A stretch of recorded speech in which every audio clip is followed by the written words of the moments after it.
Turn it up. You're listening to Live and Loud with the Lord, Nelson, that is.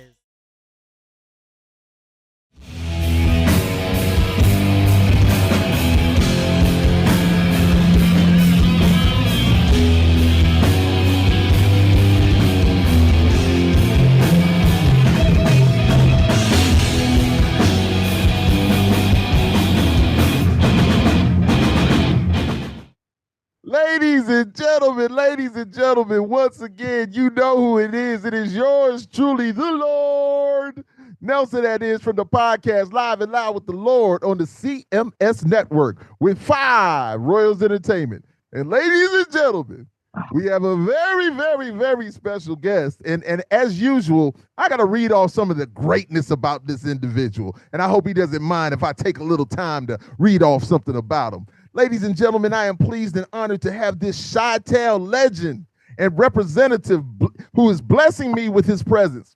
When you think of Chicago thrash metal, you think about his band. If you're looking for high energy and that Autobahn music driving metal, well, boom, you got it right here. He's got it. Fast-paced, energetic with a punk rock vibe that's so entertaining. I'm truly geeked to have him here to talk about the past, present, and future. And without further ado, I'd like to welcome to the Live and Loud with the Lord podcast, Charlie from Aftermath. Yeah. It's great to be here, man. It's great to be here. And like I was telling you right earlier, this is the perfect time to talk, nighttime. Yes, indeed. Thank you so much, man. Quiet outside, no distractions. Your mind could think. Well, we're night guys, like you said. Yes, so. indeed. Yes, indeed. 100%. So my first Thanks for having me, man. I really appreciate it, though. Come on, man. It's my pleasure, man. Most definitely. First question. Where are you from, young man? You mean born? I was born in Greece. Yeah. But my parents, we moved here to Chicago in I was not even probably 9 months old. Oh, really?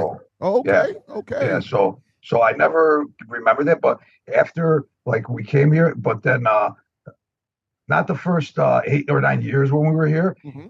Well, my point is, we started going to Greece a lot in the summertime. Right. So it's like when we returned, it was just so great because we were Chicago kids that we lived in the inner city. You know, we didn't have a suburban home. We lived in an apartment building and everything in the city, and it was kind of like a gang neighborhood and everything because it was almost like we grew up at a place called Albany Park, not too far from the Aragon Ballroom, that area. Okay.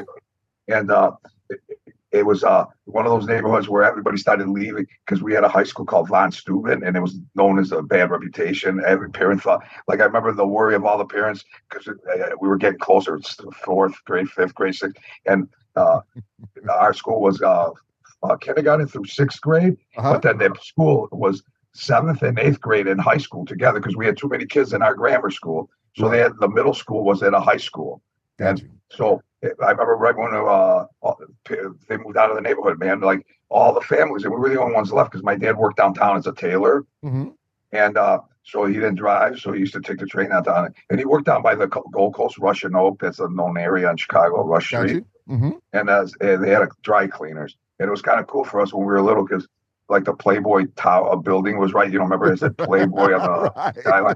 And they had his tailor shop in Cleaners was a big place, right? Called Alpine Cleaners. And the Playboy bunny outfits used to come to the store with the little I remember the bass player from Styx, Chuck Panazzo, would always come there. And I remember every time we met him, we were Van Halen fans back then when we were little kids. And every time, we always felt like he got disappointed that we didn't. Every time we only asked him about if he knew Van Halen. And a couple of times he goes, "These kids are retarded. They keep asking me if we know any Van Halen." Kept going. Well, we thought he was brushing it off. We go, "Man, he knows more." But every time he goes, "Yeah, he's a nice guy." Yeah, and then he would change the subject. We go, "Why isn't that saying more if he knows him?" You know, little kids.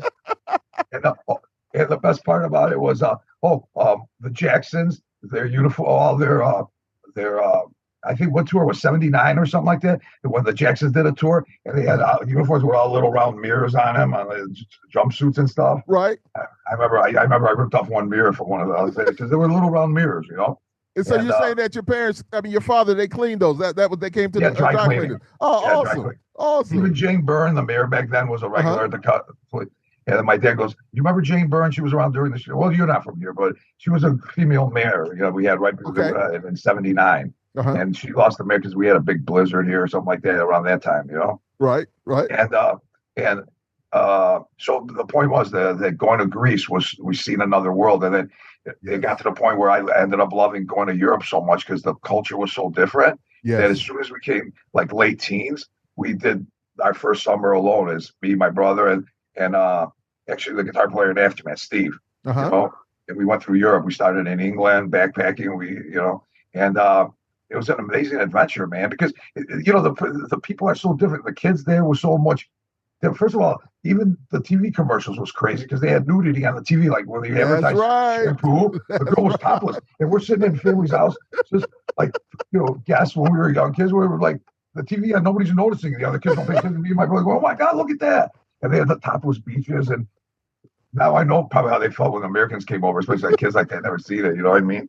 Because that's their norm. Yeah, that was their norm. It was norm. Nobody like I remember one time we were in the Greek islands, and just women everywhere. And then the cafeteria off of this Paradise Beach in Mykonos. Right. We were sitting with our trays, and I turned around right when the lunch area started, and right behind me was a whole row with girls with like just tiny bikini bottoms, all topless, and it was just how, because we were American. I mean, if we were European, yeah, we'd be used to it, but come on, and we were guys. I love women, I mean, what do you do? Right. But we did get used to it eventually, though. Where there were summers, because I've been there over 20 times, so that's okay. So you imagine if I still did that now. Oh my God, look at that. So you enjoyed your time there. No, that's love. That's love. And plus metal was big there, man. Really? I mean, they were like I don't know, it was huge here, obviously, but there I felt like the underground, especially in the beginning of thrash and death metal, they kind of knew stuff that I knew in the city about the underground scene so quickly. Because I went there for like 84, 85, 86. I went all those 3 summers, which without the internet, now that I'm thinking back, how did they find out that quick? I remember one summer we left Chicago and gossip that was happening in Chicago with death metal bands here, our scene and stuff. Some kids in Athens were asking me about it. Wow. And it was just a flight because it was new, you know what I mean? Yeah, yeah. Well, people are taking that information back. So whatever that pipeline was. It's with snail mail. But I mean, even the letters took. We got there so quick that when it was just kind of blowing my mind. It's almost like the internet was around or something. Right. No, that's love, man. That's love, man. I would really love to visit Greece one day. I would. I've been to many parts of Europe, but I would love to visit Greece, man, because it just seems to be so beautiful, man. Just to enjoy the culture of it, just what you see on television is so beautiful. And I've had some friends that have gone, so I would definitely love to go there. Yeah, you'll love it, especially the islands. The islands are just so much fun. You know what I mean? And they're close enough where Mykonos is a real famous island. Like those places, or Santorini, or they're all around. So like in the Aegean Ocean, all you have to go to Athens, go get on one of the big boats, and they were pretty big boats, Right. But it'd be 6-hour cruises or 9-hour cruises, but it'd be all young people on those boats, man. You didn't even have to get a cabin or anything, because even if you got a general admission, you just slept out. But like one night we were in the hallway, just a regular boat. Imagine one of those big boats, and how it's almost like hotel hallways. You know what I mean? Got you. I remember there were some Israeli girls with a stove, those little when you go camping. In the boat, like it was in a hotel, and they had fire on. They were making stuff from cans. We sat down and hung out with them. Us 3 with those 3 girls. They were from Israel, like I told you. Wow. And we're thinking, man, you got fired. It's got to not be allowed. And so we had a great time with them. We were just cracking up. And then all of a sudden, coming down, I think it was the captain of the boat. And then he started. I don't know how he knew. Like me and my brother, he started going in Greek. What are you guys doing here? What's going on? What are you doing with these 3? And he didn't like the girls. He said some kind of derogatory, like some kind of thing in Greek, Because they're gypsies. I think he called them gypsies or something. Maybe they weren't. Maybe gypsies. And then he goes, yeah. Then again, that would be a gypsy one because they do stuff like that. You know what I mean? But I remember like just the feeling of freedom, because even though they did it, he didn't kick them out. He didn't tell them to leave. I mean, it just didn't feel like that there wasn't as much law, and I just like. Being a guy that's like questioning everything, a lot of laws I felt were suppressed, like even smoking weed back then, getting arrested multiple times just for smoking weed. When the cop came to the window, I was almost like offended that he was asking me, what am I doing? I go, man, he pulls me over. I mean, I just really felt like that. I didn't feel like, damn, like, I mean, what gives you, I know it's illegal, but I almost forgot about that. And it's just an offense to me. And those kind of laws, and now that I know what everything's about, like, I'm glad I felt that way naturally because I was feeling it when I knew it wasn't right to legal to criminalize something like that. You know what I mean? Got you. First of all, they changed the word from marijuana. You know, it was cannabis and everything. They created their word in the CIA just to brainwash the American people and make it illegal and more like a foreign Mexican thing. And they even put a J in the middle, like Juan, the silent J, purposely. Really? Wow. See, if you don't know about this stuff, if I just first heard that stuff, if you were telling me that, I mean, I'd go, what the hell? I'd go look up everything I said and see what I said. But I mean, you see how diabolical they are, man. Plots and schemes, young man. Plots and schemes, always. Well, I can guarantee you one thing, man. I'm not going to get into any deep whole conspiracy, but I'll tell one thing to anybody. Anything that's the official narrative, whether any war, any major event from 9/11 to president assassinations to Vegas shootings to just anything that they give officially, the word, it's always lies. It never, because I didn't want it. When I started researching, I didn't want it to be. I wasn't on a side of a conspiracy theorist and a political party or whatever. I just wanted the truth. Indeed. So I remember after a while, I go, man, not one fucking thing. Can they fucking give us the official word that makes sense? I mean, I don't understand how, you know what I mean? I don't even understand how anybody even bought this stuff. Right. Everything, man. Even the moon. I don't want to get crazy, but even you got to question even them going to the moon when they right now I seen a video NASA put out about why they haven't gone to the moon yet, and their answer is because we lost the technology, but we hope to find it one day. But now we're just concentrating on going to Mars. And then they throw, but there's the issue of solving the Van Allen belt. Oh my God. The Van Allen belt was back around in 60 whatever then. How'd you get through? And ladies and gentlemen, Charlie is giving you so much information. This is just love to me.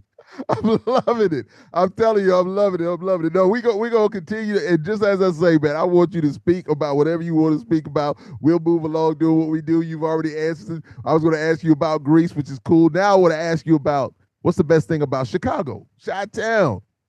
Man, if I talked to you like 10 years ago, or probably about 8 years ago or whatever, I thought this was the greatest city. I love Chicago because, like, especially like our scene. We had so much. We still, but growing up, I was lucky to be here, man. Besides the weather, it just sucks. But music every night. Like, if anybody goes to my Facebook page, one of the albums on the photo albums is I wrote down every concert I went to when I came home. I had a few more lists when I was little, but I gave them up. You know what I mean? I had one list at the beginning of how many girls I kissed in my old neighborhood. I used to write them underneath the living room table or the coffee table. But there was up to 7 girls before I left my old neighborhood. But this was just kissing, So, and then I made a movie list of movies I went and then videos I see. But then the only list I kept is the concert list. Right. So it started with Queen in 1980. And I'm close to about 800 now concerts that I went to. Yeah, wow. And these concerts aren't local concerts. These are strictly like big shows, right? I mean, national tour. And music, yeah. And Chicago got everything, man. Every band came through here, and the club scene was great. The music scene's always original. Look at all the other cities. Like, I mean, how diverse is Chicago musically? You know what I mean? Right, indeed.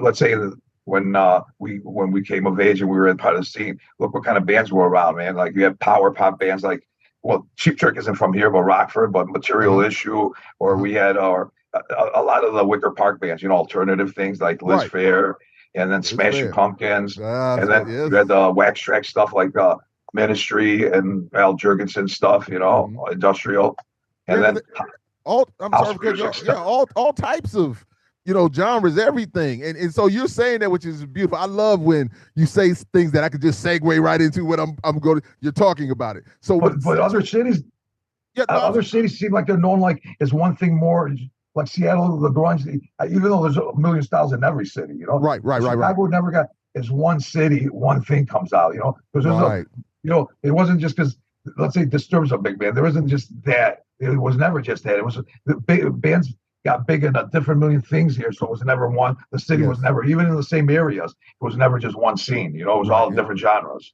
So let me ask you this question. Being that with such a rich history of music in Chicago, what drew you to the thrash genre? Well, oh man, that's like, because thrash, I feel like, honestly, we were there in the first wave. So Okay. thrash to me, and that's why no matter what happens, this will always be a thrash band. You know what I mean? We were born a thrash. Well, the day we started, we were a thrash band. Actually, we were really a crossover band in '85 and '86. Yeah. But there was no crossover word. DRI, the term was coined in I think '88 with DRI's crossover album. Okay. That's when it became. That's the name of the genre. Because I remember when we didn't know the first little bio, and this was bio of kids bio, with an old typewriter, and I remember someone's right, and they go, "What style of music?" We couldn't figure out, like, we could have been hardcore punk because our bass player was a skinhead, like total looking like a punk rocker, and he still is to this day. Yeah. He loves the same stuff he loved back then. He's a pure punk rocker, and our guitar player Steve was also a classically trained guitar player, so he wasn't just a pure metalhead. And he grew his hair, and we all became a total metal band later. Like we seen us in we were only around from '85 to '96. Yes. But the last 4 or 5 years, that's when we look like, a lineup, typical metal look all along here. But at the beginning, we had the hardcore everything, the music, the look. Yeah. Well, and the funny thing is, I think we called it. I know we call it thrash core, but it's funny that here's where the metalcore thing took off. Right. So that's a whole other course. But we used it then because we didn't know what to call it. You know what I mean? Yeah. Like, it wasn't. We did shows with Crumb Suckers here. We were doing at the beginning. We did shows with a lot of like Life Sentence, Generation Waste, Chicago hardcore bands, not metal. I got you. So we were there right at the beginning. At the beginning, indeed, the beginning wave. And the reason, what got me into it, man. Like, see, I Kiss got me into wanting to play in a band, but not wanting to play, just to be into music. Right. It was Ace Frehley. I loved Kiss, but it was Ace Frehley. Yeah. And then just like everybody else, after Dynasty, everybody hit him, and like Kiss was like embarrassment. You want to say you ever liked them, because I don't know how it was there. You couldn't say it for years, man. But we love, growing up, I was just like I said, a military kid. We love everybody listened to Kiss. I mean, everybody, but in 1979, all those little kids see, Kiss had an original fan base because they had the black leather, which they were hipster kids, teenagers. Right. That's what the first couple of years of Kiss were.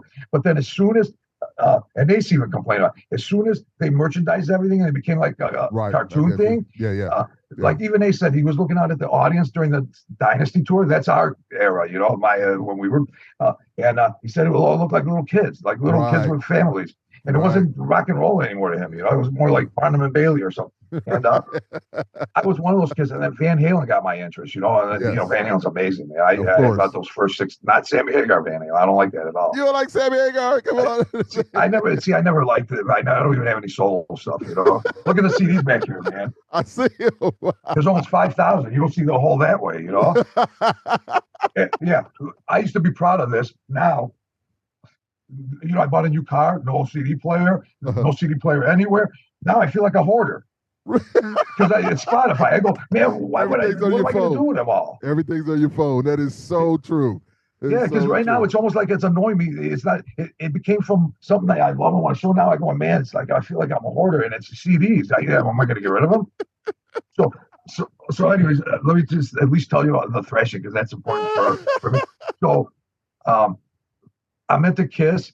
I stopped liking Kiss. Then I started loving Van Halen, right? So I knew I wanted to play music, but still in my head, it was just like a dream probably because I knew I could never be I wanted to be a guitar player. I knew I couldn't be an Eddie Van Halen. I mean, I just, because those were like rock guys. Once I was little kids, you look at Kiss or Van Halen and go, we could do that one day easily. First of all, we didn't even look anything like rock stars or anything. Back then, that was important, to the world, and to yourself, I mean, nobody would like Van Halen for it was like four little fat guys, You know what I'm talking about? Because it was important back then. And Michael Anthony, when I was a kid, I hated him in the band because he looked like my cousin Bill. And I go, man, why the three rock guys with my cousin Bill, man? I hated him in my posters.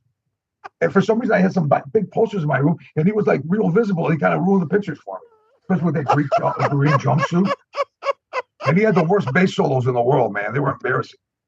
Because plus, see, something happened where Michael Anthony became like a loved figure in Van Halen. I seen people, and I wanted to murder a man when they came back with a reunion. I want to go, no Michael Anthony, no Van Halen. When I seen that, I wanted to reach through the screen. I go, because I'm thinking of my little kid, the guy I didn't want in the band. You're saying if Michael Anthony isn't in the band. There's no Van Halen, even though he really didn't do it. He didn't write songs. Right. You know, he wasn't an amazing. I mean, because when we were kids, I had Rush fans to battle in high school. So they were like, man, Michael Anthony sucks. You know, and I couldn't defend it. So as a matter of fact, I made one kid go steal at JCPenney's. We got arrested for it because I wanted to go see Van Halen. I got scalper tickets, $27 for 8th row. Back then, Fair Warning tour. Wow. Yeah, and I wanted to go so bad to prove that they're better than Rush, and he didn't have the money. He was talking about some jumpsuit he got from his mom for birthday. Yeah. And I go, man, take that back to take the receipt and take it off the rack and just go up there and get the money, man. We'll go get the Van Halen ticket.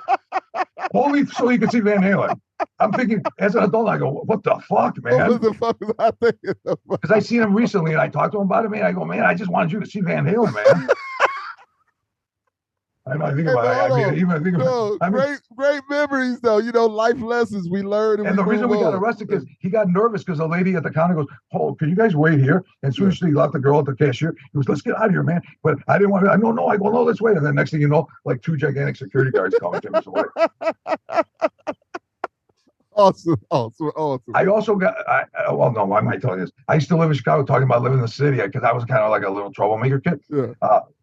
Well, this can't get me in trouble, but you know the Brown line, you know, we got those the trains here. The Brown line in my old neighborhood used to go off the top of the loop. It used to go on the ground, like through alleys and stuff. Okay. It had those. And one time I piled up 1 million things, you know, on the track, and the train derailed. You know, really? I remember the whole neighborhood closed down, and the cops were everywhere. And then But hey, just so you'll know, I didn't want the train to go off the train. First of all, the train, it wasn't like it could fall. It was on the ground, you know, going through the streets.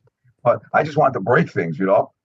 Statute of limitations, baby. Statute of limitations. We could go. And listen. That was what did they say? Allegedly. Yeah, allegedly. Imagine I hear a doorbell. That's you. Because you know, lately I've been listening to some podcasts about murders and everything. Some people get arrested with DNA 30 years later. Oh, that's crazy. Now anyway, back to Thrash. So I couldn't be because I remember even arguing with somebody back then. Some guy who goes, "Man, my band is going to be like." They wanted to be like Van Halen. I remember during the Thrash years. I go, "Are you out of your mind, man? You think you guys are going to be Van Halen?" It just felt offensive. I knew they couldn't be. You know, right? I was more realistic. But what made me realize slowly one day I heard Motorhead. You know, Ace Bon Scott too. I remember around 79 or 78. I go, man. I think it was Bon Scott first because I go Bon Scott. I go, man. That doesn't sound like a normal voice. It sounds kind of like raw and crazy, you know? Right. You know, he sounded like he's screaming. He didn't, even though now you didn't realize then how hard it is what he's doing, you know? Indeed. But it didn't sound like Freddie Mercury, or it didn't sound like Robert Plant, or it didn't sound like Rob Halford or Bruce Dickinson, you know? Yes. And then, so that gave me a little thing. Wow, you don't have to be. First time I heard a vocalist that wasn't like, you know, like a real singer, even though you know what I mean. So then I heard Motorhead. So I got interested in that. Then I go, wow, this guy's voice is insane, man. Yes, indeed. I go, man, that makes Bon Scott sound like Freddie Mercury or something, you know? and then Venom, you know, and let alone picking up the first album at the record store, Rolling Stone Records, which is still around now. And they got our CD for sale this Friday, which is cool. The one store I love the most is the only one survived, you know, that it's still there. And Chicago's known around the country. All bands did in stores because I think they sold more metal product than any store in the country during the 90s or 80s, you know? Got you. Even Metallica did in stores there, you know?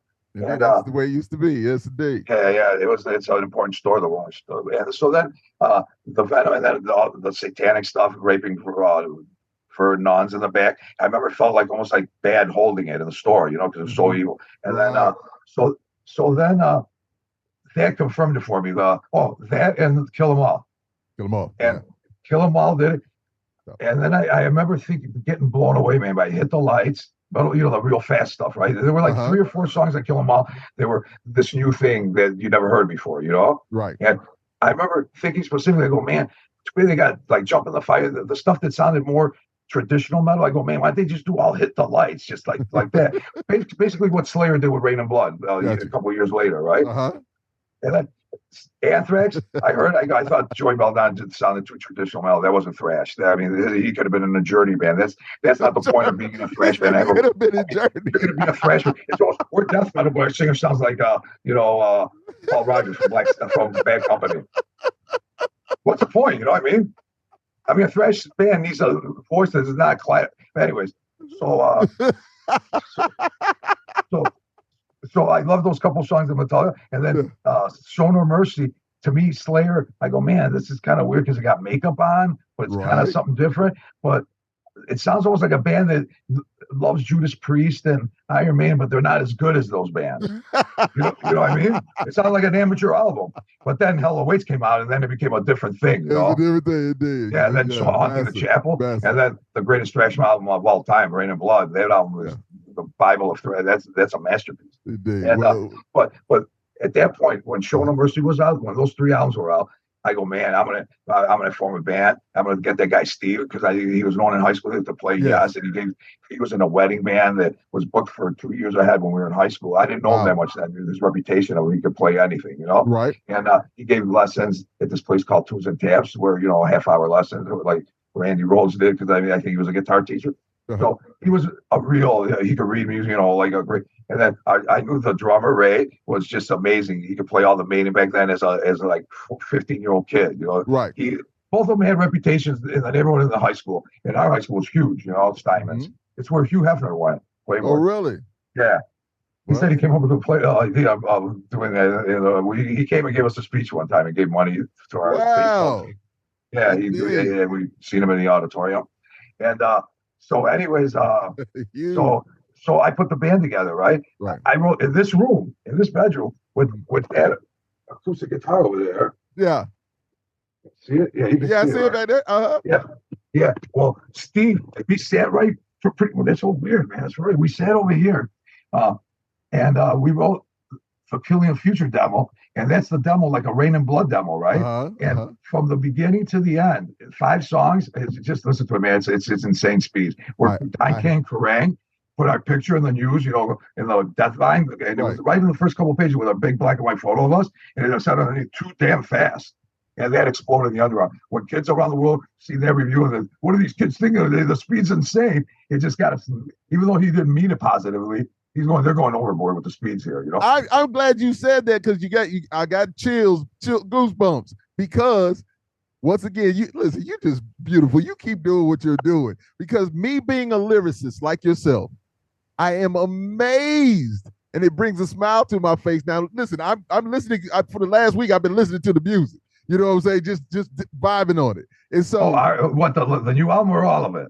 All of it. So I'm just listening. So what you just said, I'm in it, and I'm like, okay. So I started smiling. So it brings a smile on my face to hear you run your lyrics at such a pace. And the thing and the thing that was great to me is that you enunciate so well. And so I was just like, how's he doing that? So that's what I want to ask you. How are you doing that? It's just weird you said that, because when I was telling you, I didn't know you heard that Kill the Future, because I was just going to tell you right now before what you said. I was going to go, he said too damn fast, but you could hear everything. You could hear everything. Every word, every musical part. So, when you read too damn fast, you probably think it's so fast and unhearable. You can't make it out. It wasn't like that. So he said that, right? But Metal Forces loved it. Not only did they love it, they picked it at that time. Coincidentally, they were putting together this compilation album called "Scream Your Brains Out," right? And they're going to pick the 5 best bands underground from around the world. Yes. And they picked us, Anacrusis, Leviathan, which was Chris Barnes' band before Cannibal Corpse. Some Hobbs Angel of Death from Australia, Atrophy. Those are 5 bands, and they put a vinyl out. But I just sent it in for a review because I loved that magazine. Before I couldn't wait to get here because it was an import, at Rolling Stone. I said, go get it. And then I was already loving the magazine before I had a band, So I remember when I sent the demo in, they called us from England. So I got the call, and I thought I was getting pranked for real, because it sounded like and it was this Bernardo from Metal Forces, and I couldn't understand. And I go, man, and then at one point I thought he cut out. I hung up, and then he called back, and then I could hear more of a British accent. I go, man, and I was thinking while I was talking, I go, in fact, it was kind of also in Chicago. Bands were kind of jealous of each other. So even though they wouldn't show it, they were friendly. But I found out from other people, hey, watch out what you say here, because one of them said, you know. So I don't get into gossip, because to me, that's just, I say to your face if I want to say something. Like if I was gossiping, I feel like I'm a weak person. Like I wouldn't admit it. If I want to say something about somebody, man, if I got a problem, I'm going to say it straight out. I don't play games 100%. At all. And I hate liars. Because to be liar cheapens you as a person, you know? Yes, sir. Because that means I agree. if I'm lying, I feel like if I was a little, like you're a little kid and you're lying to your parents. Right. You know what I mean? If you're lying as an adult for things that you're doing something, why would you? I don't got nothing to hide or anything. Everything I do. Right. And so anyways, so he goes, not only we love it, we want to put on this compilation album. So they made that demo, Too Damn Fast and Kerrang and Metal Forces. Those were the biggest things, man. Everybody. Of course. I mean, there were a lot of other magazines, they all reviewed it. But I mean, if you got 2 reviews of those, man, because everybody went to Metal Forces on the demo site, Demolition. Yes. Everybody looked at that stuff. So next thing you know, man, I'm getting mail, you know, snail mail. Yeah. $5 it said in there for the demo for years to come, man. I was almost buying cigarettes from that and everything, you know, because they sent money forever. Besides South America, they wanted it always free. I don't know why.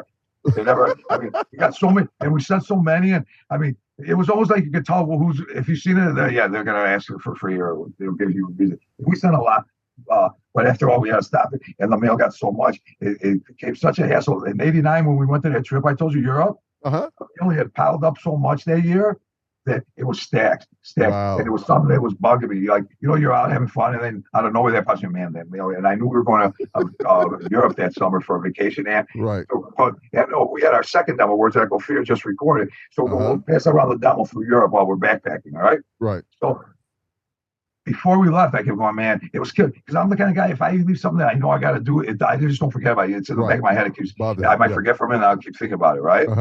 And it took us almost 24 hours. Me, Steve from Aftermath, my brother who manages us now, and my friend Noel, this Indian friend, one of my best friends. You know, and I said Indian because there's a story. I won't be over there because it's funny about his Indian story. But anyway, Noel, we sat there and we were playing Pink Floyd The Wall over and over, literally for 24 hours, nonstop, because we were leaving for Europe. So I wanted to get it done. So everybody, all 4 of us at the kitchen table, all doing mail, you know. Yes. The interviews took a really long time because they were, like, let's say they send you 20 questions again from South America. Yes. 20 questions, you got to write them out 20. Right. Indeed. I ended up hating the mail so much that I felt like it was a homework assignment that I wasn't doing. It kind of killed a lot of fun for me. Of course it would. Yes, indeed. But, so the band got real super known for that demo, Killing Future, right? Right. But for some reason, after we recorded it, when I heard in the studio playback, I didn't like it anymore. I didn't want to sing fast, or even though, man, Terry Owens, he was in a band in North Carolina or Nebraska, some band. They even sent me a white shirt, and because he was he was a black dude that was in a metal, but he was a singer, false modulation. Okay.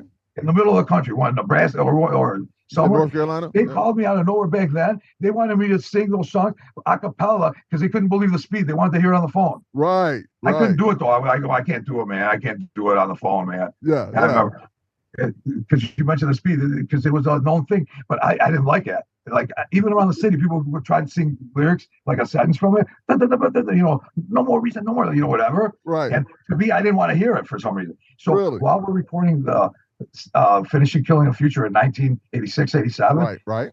I go, man, let's get a second guitar player and let's bring like progressive rock and stuff like sounds like Pink Floyd and, you know, like a progressive metal band. There wasn't no progressive thrash band yet. Or I would have gone this, but Justice for All hasn't come out another years from now, you know? Right. So I go, because this is in 87, you know, 86, right when we were finishing Killing a Future, you know, the mixing stage.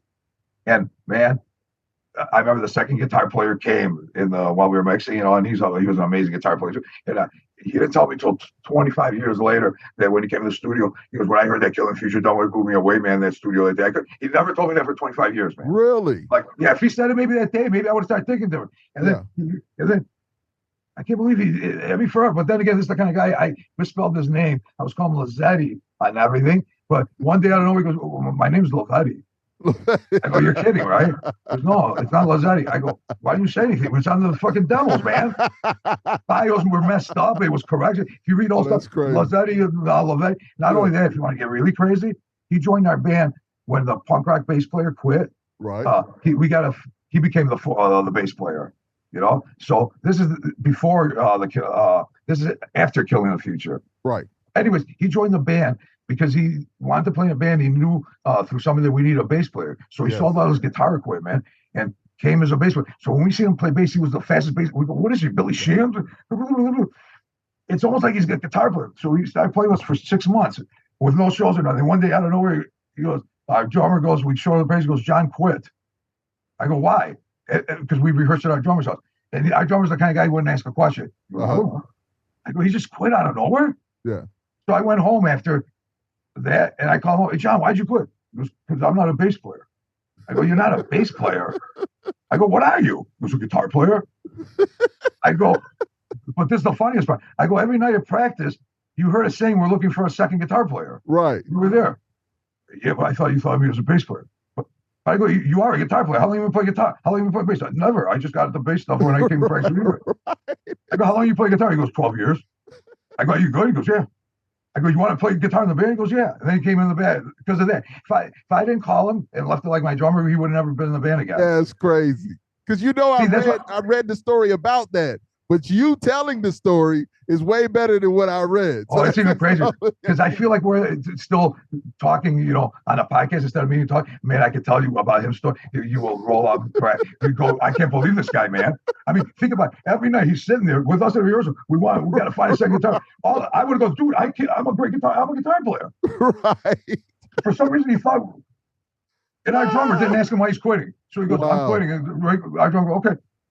Wow. That's why they never do interviews, because the guys in my band, they don't even care about the Rockstar stuff. They're just crazy. They're crazy, but they're normal, but they're crazy. I scratch my head with them, but they're amazing. Nothing weird, just like funny stuff, Like our drummer never tells, like he doesn't question anything, you know what I mean?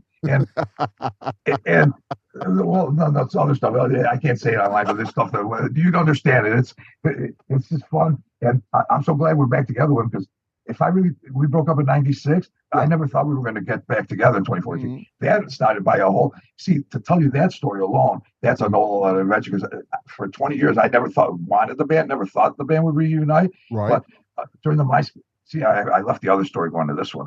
During the MySpace days, some fan from back then, from Czech Republic, goes, hey, do you mind if I start a Facebook page for MySpace page for Aftermath? Yeah. And I don't even know how he got the message to me back then, because I only started getting online way later than everybody. You know what I mean? Because I didn't want to. It was at my house, literally. I just never ever look at it. I don't even care. I was the same. And then, anyways, this guy started a page. It started getting more popular. He started slowly sending us messages like, this guy wants this. Even a Chinese company wanted to do a box set, which we did. The 25 Years of Chaos came through that.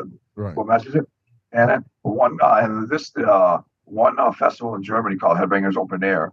Mm-hmm. Wrote if we wanted to play at the festival. So then he sent us that. And after that, he said, he goes, why not I just give you the page seems to be getting bigger, and you should probably take over, and we'll both run it then. He said, but I didn't want to, my brother did, you know what I mean? Yeah. And then, because in the beginning, he didn't think there'd be anything important coming through, maybe. I don't know. Because the band wasn't active at all. There was no plans to reunite ever, So when he sent that to us, that Headbanger Raw wants to go play, and it was a year ahead of time for the festival.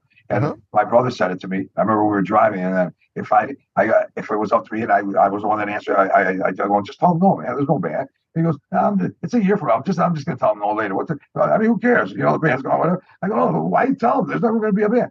For some reason, he convinced me to say that, because I was arguing with him. No, man. He's like, well, for what, man? There's never going to be a band. If I didn't say, everything started rolling. Not because everything after that started, like, for instance, Steve, the guitar player, Steve and Ray started the band.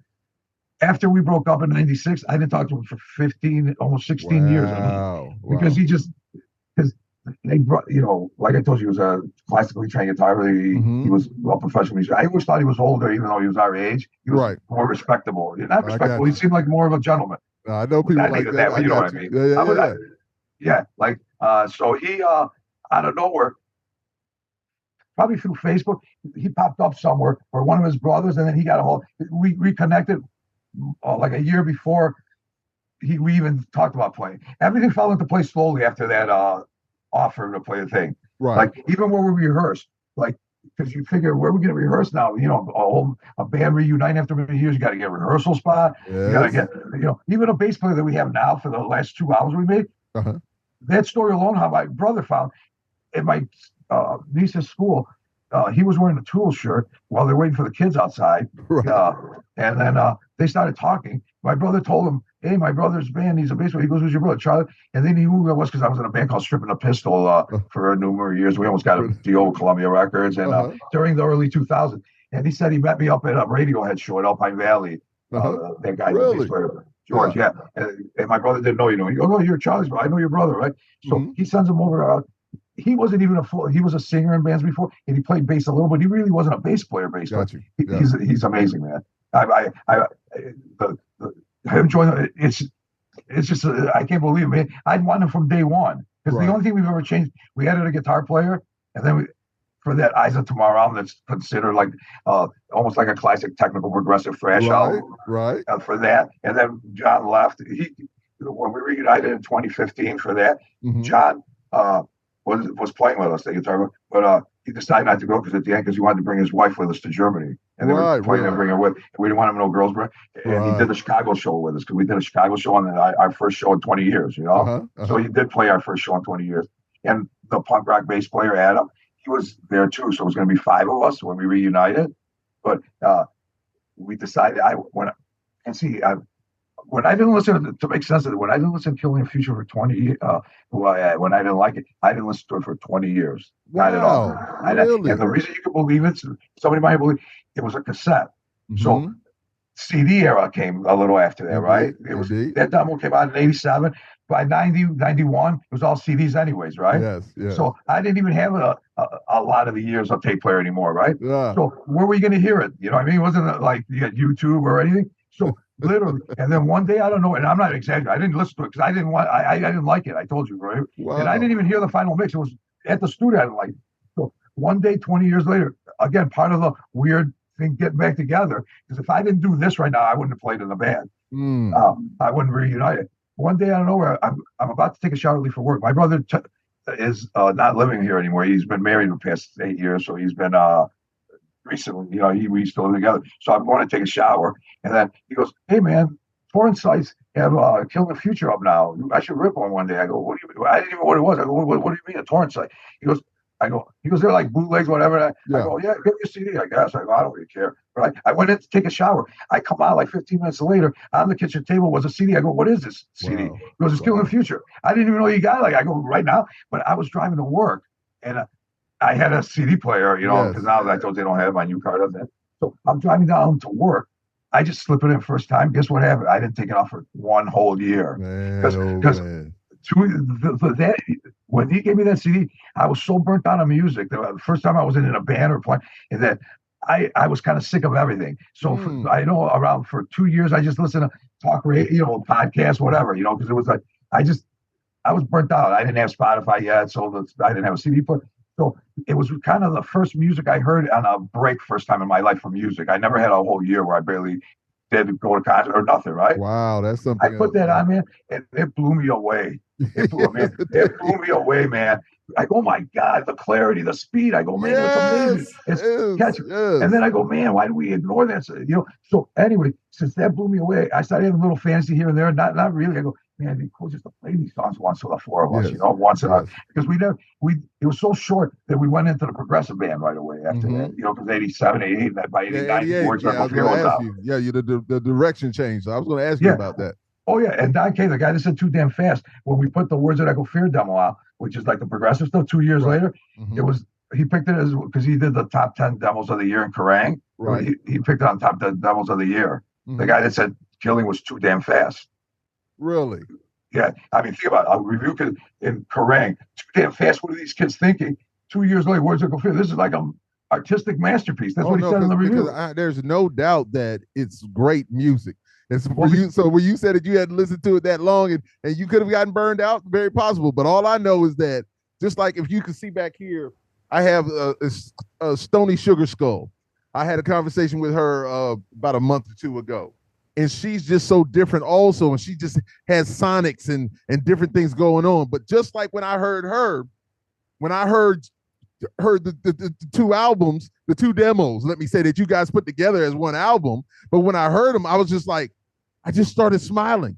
I was just like, this is crazy. I was just like, man, I'm enjoying this so much. And I'm just like, that's what you heard. Oh, you heard it. So I heard Sentence to Death and Second Killing. I went out there and I listened to them. Because I'm glad you heard it there, because that's that came out on Dive Bomb in 2015. So it's a reissue. Yeah, right. That's the first time it was ever on CD. Really? Yeah, before that, and now who was listening to it recently? And I think he goes, man, why do you guys call it a demo? You know, I go, because it's a demo, dude. I was going to ask you that too. Yeah, because he goes, it's a demo. He goes, it's a demo. He goes, what do you mean? I don't get why, because he didn't know. Some younger kid. He goes, why is it a demo? What's the difference? I go, well, back in the day, you made demos, and then you wanted to re-record these and put them on an album, man. It was just a demo. It was a demo. And then he goes, well, to me, I remember he goes to me, it sounds like, oh, well, I don't know what yeah, because the two were together, you know, what I listened to that they put together. Yeah. Well, Sentence to Death, that was written late 84, 85. Right. That was on demo number 1. It had 4 songs, Sentence to Death, Shotgun, which had down, right. What I had. And that, we only made like 50, maybe not even 100 copies, and we didn't send it out anymore. Really? So that really wasn't her. And then the Killing the Future demo combined with that. Yeah. Now that you heard. That's funny. So Sentence to Death, I wonder, does it sound, because Killing sounds so much better than that demo, you know what I mean? You can tell the difference, right? Because that demo was recorded, even Devastation here, Terminal Death, we went to the studio called Seagrape, and all the music on one track, all the vocal, 2 tracks done in a day. Really? That's what it was. It wasn't no individual tracks. It was all like all guitar was all, it was 2 tracks. Well, let me ask you this question. So did you go in there and just freestyle, or did you write down everything? All the songs were written, yeah. Okay, yeah. Because I didn't know. I just said, because some people have that. I mean, I can freestyle, but I like to write. I really. I gotta write. I write them down, because to me, even before that, I got a book like, see, I'm right here. Well, there's a thing right here. If I dug it out, I got a folder like this recently, because I found, because this is my old bed. We moved to this house in 1980. I actually found this as a little kid. I wanted to live in a house with bedrooms upstairs like the Brady Bunch. I thought, this was a high level, because we lived in the inner city. Now we live on the northwest side in the city, but a little further out than closer to the lake. And I was clearing out something today, and I found this gigantic, folder from almost bursting from grammar school for sure. The entire high school, I wrote lyrics with song titles, just lyrics, like song title lyrics, with no music, nothing. Yes. And I didn't realize I remember I was looking at one song, Follow Lucifer, just titles. Or I had one, Bed Made, when I was real young, like preteen. Bed Made, Lethal Weapon, written in my own neighborhood. So that means before 79. I remember I was playing with Lethal Weapon was Lethal Weapon. I was going to sing your part, but forget it. I mean, it was, and there was.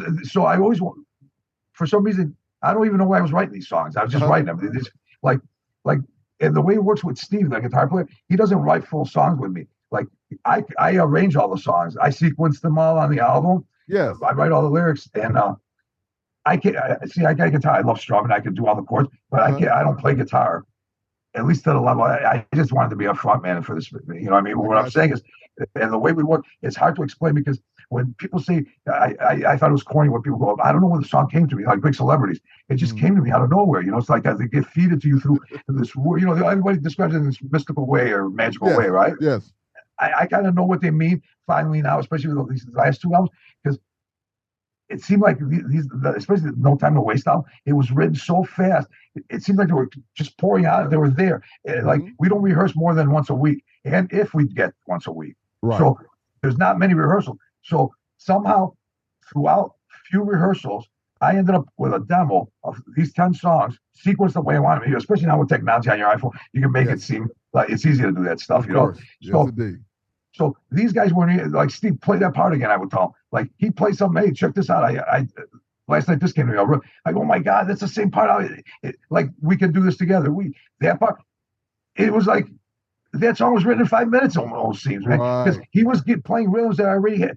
See, I hate explaining that too much, because on my side, I'd be hearing, yeah, okay, the same old story, like this magical story. But I just didn't understand what was happening. I almost felt like, because the message is so good I feel for humanity. Am I supposed to do this? This is what's supposed to happen? Because I didn't want the band to reunite. Why is everything so simple? Why did we find the bass player we always wanted? And he fits in like he knows. I mean, everything, it shouldn't be this easy. It's so organic, man. It just came together like that, though. That's, I mean, I feel you, though, because when that vibe is there, I will say that Rich Ward, working with Rich Ward and Stuck Mojo, easy breezy. We were just there. Working with my boy Sebastian for the band I was with, Lies, over in France, a band that I did, Lord Nelson featuring Lies. And now my man Matt Acevedo, who's from Brooklyn, we just connect so well together, and he sends me music because he's in Texas, I'm in South Carolina. He sends me music, and I'm just like, I just write. It's just like we just vibe, and it's gotten to the point. You probably can't do that with everybody, right?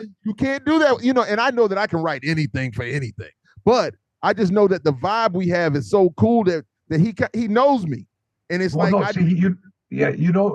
write anything with anybody, but with this guy, it sounds to me that you could tell it fits. You don't have to explain too much. I don't have to explain. He knows. Yeah. And then when I send him back the lyrics, he goes through the process of like, hey, I'm going to send you this. Hey, I did this. Hey, I tweaked this. And I'm just like, it's so beautiful. It really is. It's so, I thank him so much. He's amazing. Yes, indeed. Yeah, because, man, when it gets like, but see, to get like that, like even for us right now, anything blockage and getting to where we, being back together, making out, I wouldn't put up. There's no time to waste. I wouldn't waste time if I, like right now. Remember, COVID happened. For 6 months we didn't rehearse, and again we weren't rehearsing that much. But during that time, everything closed down, and I'd go out. Right. I didn't worry about it, none of that. So I never even wore a mask, bro, not once. Right. And I was so frustrated at Steve. I started getting angry at him, but not like his fault, because he was married to somebody's married, and then even has a connection. He married a girl out of nowhere that I went to grammar school with, and then I didn't remember that. And she's there's a photo behind her hanging on a wall. I don't know why that's the only class photo framed with her in the back row. My mom was fifth grade, and then he started playing games with me. Like, hey, he started looking around with me, going, "Hey, man, I know your classmate from that girl, I'm dating. Right. She said you were a bully about me, right?" I go, "I wasn't a bully." And I started thinking, but then I remember one time a girl pissed me off when I put all inside her jacket. I put Elmer's glue, all inside. But she did something, I mean, it wasn't I was bullying. I mean, I wasn't. And he was joking about it. When I found out later that he knew that she, he was just joking around. When I finally met her in person the first time. Right. I go, "What does he mean I was bullied?" She goes, "No, he's just joking around." He goes, I go, "How did you guys figure out?" Because I looked at the phone, I was a little kid there. I was like 7 years old. How did you know that? And she said where she grew up, and he goes, "Oh, my singer grew up there. I went to Hibbert." She goes, "I went to Hibbert too." Yeah. So anyway, so when she kept him in from not paying for 6 months, my ex-schoolmate that I met through Steve, was such a small world, I go, that girl, that photo, I was sitting here sometimes, I go, "Man, why can't we rehearse?" Because she made him, like, "Don't go rehearse, we don't want to catch anything." I had the demo of the songs from rehearsal, all the songs, right? Just from practice. And one day I go, and I even said it to the manager, my brother, I go, I was loving these songs so much, this album, that once we weren't rehearsing anymore, I stopped listening to it. I didn't listen for 6 months. And I said this one day, I'm not kidding. I go, "I'm going to go take a ride with this now," because it was daytime. I go, "I'm going to go see. If I don't think they're amazing, if I don't love them, I'm stopping the band right now. Trust me, I'm not joking. I would have stopped, man. When I drove again, just like Future, and I already was loving them before the break. I just wanted to see if I still felt the same. Yeah, I was playing air guitar and stuff, and I've never done that in my life. For my music, I mean, I couldn't believe I was listening to it almost like I was a little kid. I was listening to Number of the Beast, enjoying it that much, Right. And so that confirmed it for me. We'll continue to do this, right? And that's how we finished it. What was the question? Listen, let me go ahead and tell you something. You are a beautiful soul, and let me say this to you. So many things that I want to ask you, and I could have asked you, you have already answered them. And there's no need to even ask the questions because you are telling it, and I'm listening, and I'm riding with you. I'm in the car with you, bro. All right. My problem is with you because you're so easy to talk. I feel like I've known you before, and it's so cool. When I'm telling you, I a million things pop in my head, they'll blow you away. But I want to finish the one. and I don't want to get to the other one because it leaves 1.5. You know what I mean? Because I believe me, man. These stories. Well, first of all, like, see, popped in my head. You know, we sued Dr. Dre, right?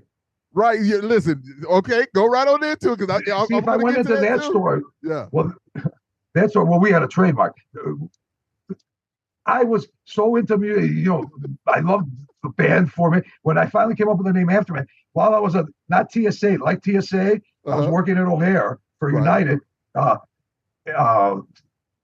Andy Frame was a company, and I would, you know, I had to sit in front of the screen when people put their stuff on there. Right. They made you're only supposed to sit there an hour, but they kept us on for 2-3 hours. We're looking for X-rays, and the way they test United will come through with a suitcase and they have a gun and a fake one. If you don't catch it, they take you off. They wouldn't fire you. You just go do something else, you know. Right. Plus, or you could sit there when people go through those scanners, you know, and you know, you're the guy there at the airport. Yeah. Well, I never paid attention. I was sitting there, and it's just basically like this on a screen. I was sitting there, and I was writing down band names. I got a list of 100 band names, a little under, probably 70 or something, because I know it was over 50. Aftermath was one of them, and everybody liked that one the most when I gave the list. It wasn't right away, but we were giving it. That was a time when nobody knew what Aftermath was. So for years, we go, Aftermath is English? What's that? You know, like that joke. Right. Like nobody knew the word Aftermath. Now the word Aftermath is like, everybody uses it for anything. And the aftermath of me taking a shit, you know, anything. They use it for everything now, man. The aftermath of my toenail cutting, just like Gaslight.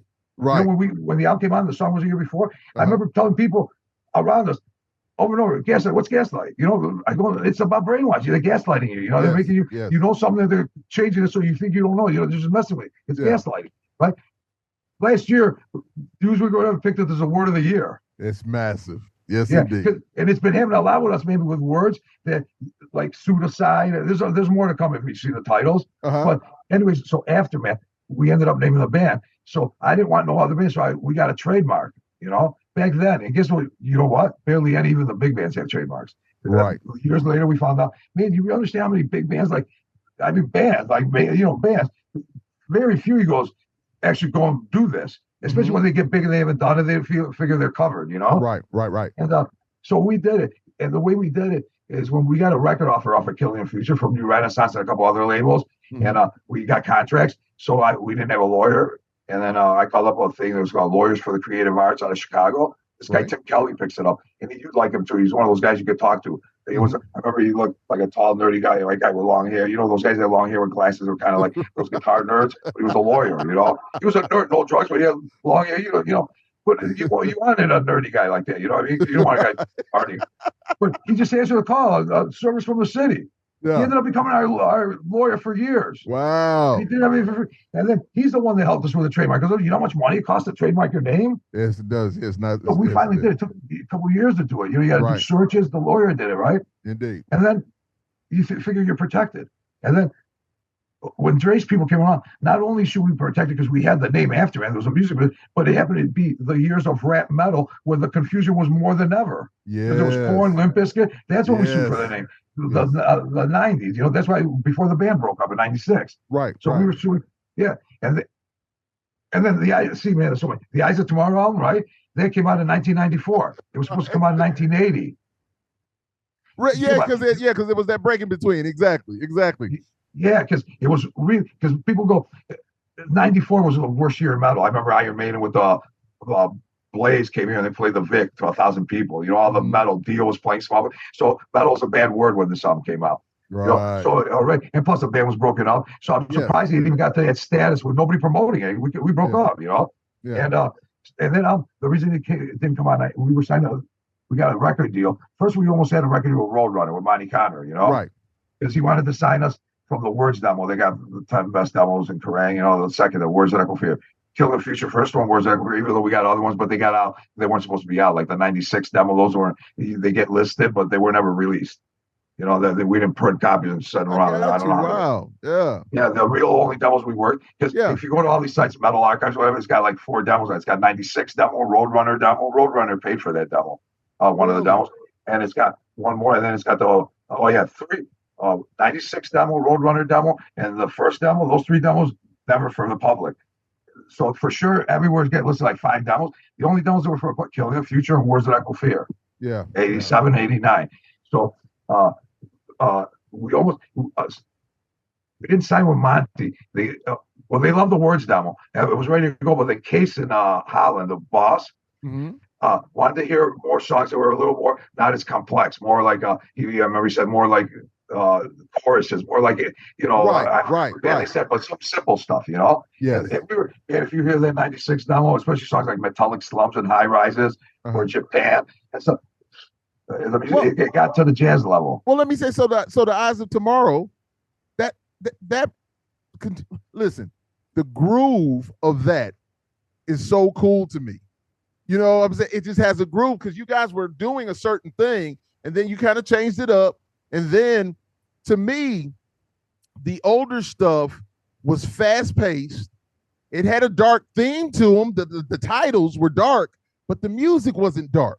But as you progress to the stuff that you were doing, you know, like Eyes of Tomorrow, is the music and the subject matter and the titles were, all of it was dark together, you know, but it had that groove to it though. When I was listening to it, I was just like, oh yes, indeed. Yeah. I love the fast stuff too. You know, it was great. You know, so what was up with that? It got the group because I mean I'm going to say our drummer's amazing, man. That's why it's a drummer. Everybody, those guys and Stephen Ray, they're so brilliant that when Aftermath broke up, if I was them, I would have been famous drummer or guitar player. I kept telling them back then. Right. I go, join back. They didn't play when Aftermath broke up in '96. Wait, and then we went on and did Mother. See this? Yes, no. Talk about. See, we got well. I wanted to tell you what I was telling, but when Aftermath broke up, I broke that up because. Man, see, these stories are too good. All right, when we broke up, we had signed we sued Dr. Dre, right? Right. It lasted 3 days in court because it started with a phone call in my house. In this room, I got a call when we had call waiting. Remember those old phones? I was talking to a girlfriend that I was madly in love with, and the stories with her are insane. She would hit me with a car, and like, it was almost like a Sid and Nancy with her, you know? So so me and her, I was on the line with her, and I was working at a record one stop called Baker and Taylor, where they had everything, you know, you could get from every label. Yes. You know, it was a big place. It's a known chain, Baker and Taylor, you know? So, like, you didn't have to go to a million, small independent stores didn't have to call a million labels to have it. They could get Warner Brothers, Elektra, Road, every label at one stop, you know? Right. It was a big warehouse with all CDs and vinyl. I remember when I got it through, you know, those places, the temp services. And I got a bunch of my friends with Toys R Us. We did some, and you should see the stories I can tell you there. Like I got fist fights with one of the managers because he told me in the back of the warehouse. He left me back there. I was at top. He goes, "I want you to count all the inventory here. I'll be back in an hour." He handed me a clipboard. I waited there for an hour. I was so mad. I go, "I can't wait till it comes back." He goes back. He comes back and he goes, "What's the count?" I go, "I didn't do no fucking count." And then he goes, "You didn't do it." I got up, and then right away I just pushed him and kind of hit him a little. He fell in boxes. They fired me from there, but it was a temp service, right? So when I went to the Baker Taylor, I go, "Oh my God, this is." I remember the ladies at the temp service. I must have cracked them up because Charlie, this job you're gonna love. It's all music. It's a big warehouse full of music. Right. So I got friends' jobs there from other bands too and everything. Right. So I'm in there, and so I get a call. I had to be there 2 in the afternoon, and I get a call. Man, on the phone thing is Kyriakos. They messed up my name, and then I go, "This is me," and I go, "Who is this?" He goes, "This is Pete Paterno, and we're calling because a small R&B label starting, our client, and we noticed you have the trademark. We want to give you $5,000." And I mean, there's no confusion. First of all, this label, he goes, it's small R&B. You won't even hear of it. It's so out of the loop. It's not going to be a big label or nothing. Blah, blah. He was saying all this. $5,000, you keep the name, no problem, and we're done. Right. And my answer was, I let him talk, man. This is hilarious what I did to that man. I mean, yes, you should see what I did. And I go, "What was your name again?" And I go, "I got my girlfriend on the other phone, so I'm kind of in a rush." Right. I didn't realize Dre left everything till the end for the name problem. The album was supposed to come out, his first album, in that Christmas. And this was like almost late summer, August, September. Right. So they were at a conference call at Interschool, imagine. And I go, "What was your name again?" He goes, Pete Paterno, right? I go, "Aren't you Metallica's lawyer?" He goes, "Yeah." I go, why are you calling for a small R&B label?" Right. I tell right away he didn't know what to say. And I didn't realize I was a speaker, and who knows, it was a room full of them. I go, "Well, that's kind of weird." I go, "Anyways, go on." He goes, "Yeah, again, there's no," I go, "R&B though." And I remember I said to him again, "Who's the other lawyer?" And he mentioned somebody else. I go, I didn't say it to him. I didn't believe him. I just go, "That's kind of weird." I just kept saying that. Right. But anyway, and I did this. I go, "But anyways, you know where I was going? The warehouse with all the CDs, right? Right. At that time, I was in a mad rush because I worked there 3 years, and everybody was taking CDs. And I wanted so many, right? So I was I had the Rolling Stone book of all the music, and I was obsessed with getting every important band's the whole catalog. Of course. You know, kind of like taking them, ripping them off. Right. I had to do it, man, because everybody was getting them there, man. I was just sick of everything. And I go, man, I can't. Imagine every Friday, especially all the new release. Yeah. So I was obsessed. I had to go to work, go on the computer, and plus I had to deal with the crazy girlfriend, the whole time. Yeah. So what he was telling me, and plus it was just annoying because to me, it was getting close to Aftermath ending anyways, even though, so I go, hey, man, you guys, because this is what I did. I go, hey, do you know about krautrock? It was krautrock. I go, yeah, that German rock that came out in the early 60s that influenced a lot of DJs later and everything, like Can and Faust, and, like Einstein's of the Neubaum, but Can and Faust, really, and stuff. And I went off on a thing like that, man. I didn't stop for at least 10 minutes. I was telling them all about it, and I went deep into it. And then after that, right when I told them all that, I go, hey, I got to go, man. I got to be, I'm already late. I go, if you want to talk to me again, you can talk to my brother. Bye. I hung up. Right. And then my brother was in law school then. He wasn't even a lawyer yet. I never talked to them again. I refused all their calls. I remember at one point, it got to the point where we were sitting in my backyard out there, and my brother goes, I go, what are you talking to? He goes, pacing back and forth. He goes, and they were upping the price. Well, it got to 200,000. Right. And then I go, no, I don't. I go, I'm not sharing the name. Right. Right. And I go, what's the point? And then even you know who Jimmy Iovine is, right? Yes. Interscope. Yeah. I remember Jimmy Iovine called my house one day, and my brother again. I didn't take his call, and we worked at Baker and Taylor, right? So I remember going to a Smart Bar down the Metro downstairs, and it was a Universal Interscope party or whatever, right? Because we got invited because of Baker and Taylor, and then I remember the word all over, man. I heard it from people all over. Man, you didn't take Jimmy's call, man. I know that you didn't take Jimmy's call, right? Yeah. I go, so?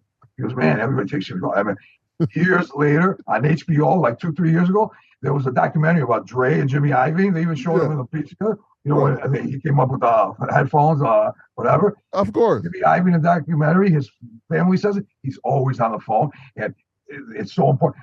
Like him, if you don't take his call, it's a big deal. And it was, man. So I might be one of the only ones that didn't take his call. I didn't feel like talking to him.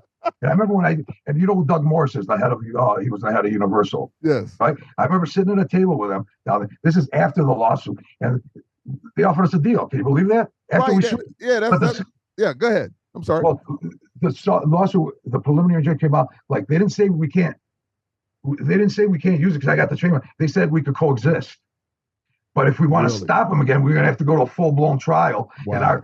And at that time, Tim Kelly, we got better lawyers, we thought, pro bono. Just out of nowhere, they had these two guys, nice, gullible, nice men, almost kind of those nice guys, Yeah. They didn't know they didn't know nothing about music. There's nothing. I mean, if my brother was a lawyer, he was not here to crush them at court. Right. Because what my brother did in court, the head of Paternal, his name's Howard King, the head of the law firm that Metallica's on, where Paternal works at.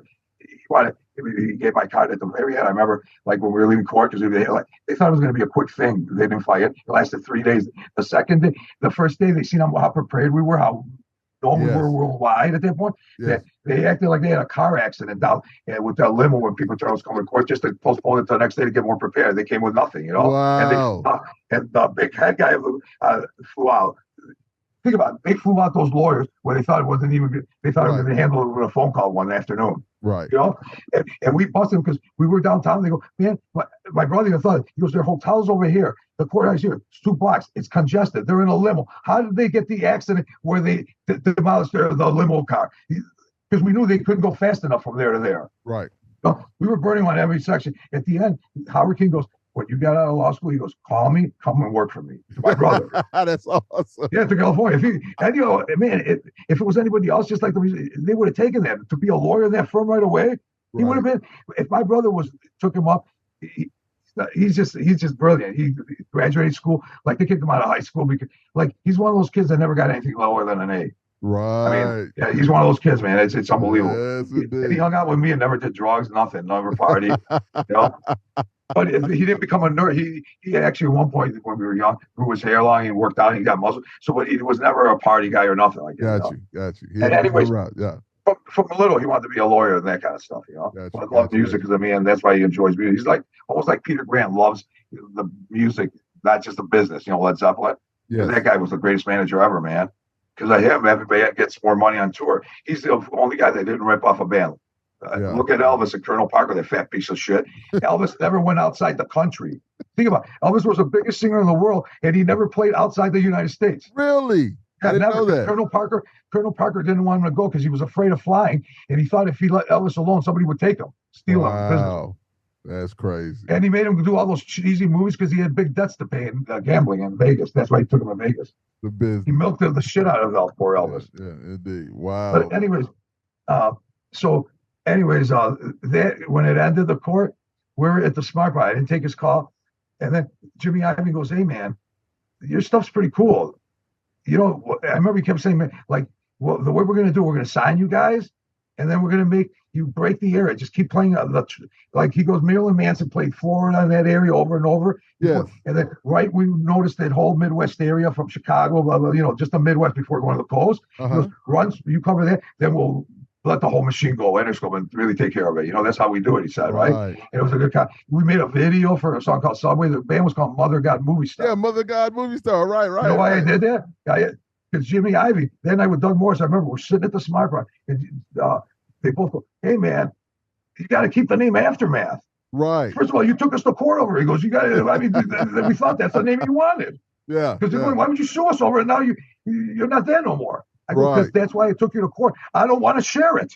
Yeah. I go, and then I remember he goes, Rolling Stone and Mick, he never cared. And I remember I go, I don't give a fuck if Mick cared. I go, I would care. What does that mean to me? I don't care if he cared. Right. I really don't. Because I don't view like, to me already then, I didn't think they were more important. I love their music.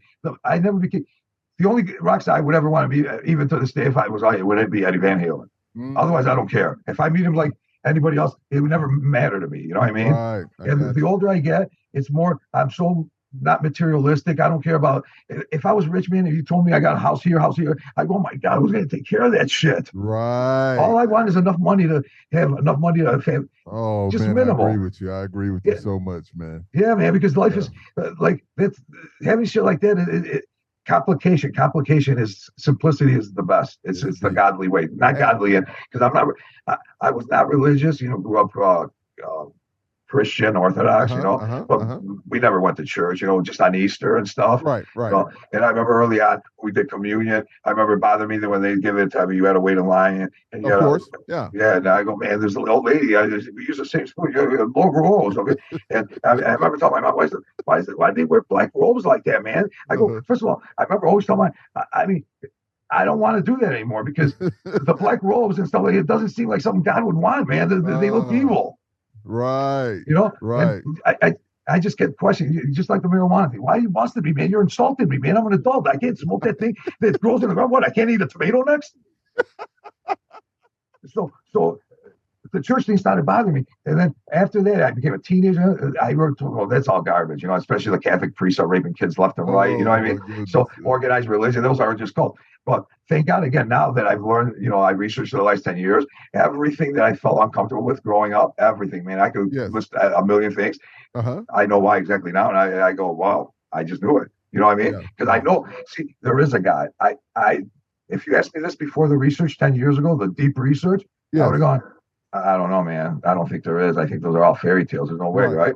But after you seek truth and go to really find out if it's conspiracy or not, I was, as soon as a report, a video, a book, anything, I started going, reading it, and the word God came up. I stopped reading it for the first year because I go, no, this is religious stuff. This is going to be. So at one point, I remember, I go, man, I'm not finding anything new. I still don't get why they're doing it. Right. What's the point of one world order? What's the point of the 1% doing all this stuff to the world? I mean, what aren't they human? Aren't they worried about life? They live and die. I mean, they don't live forever. I go, why do they have wars? Right now, wars should have been abolished. The wars was a big thing because I almost had a fight with my friend in the alley, and it was two guys, right? Equal side, and then some neighbors wanted to call the police. It was late at night, but we weren't making noise. Just two guys, and I go, we can't fight, but the wars happen all the time, right? I told them, right?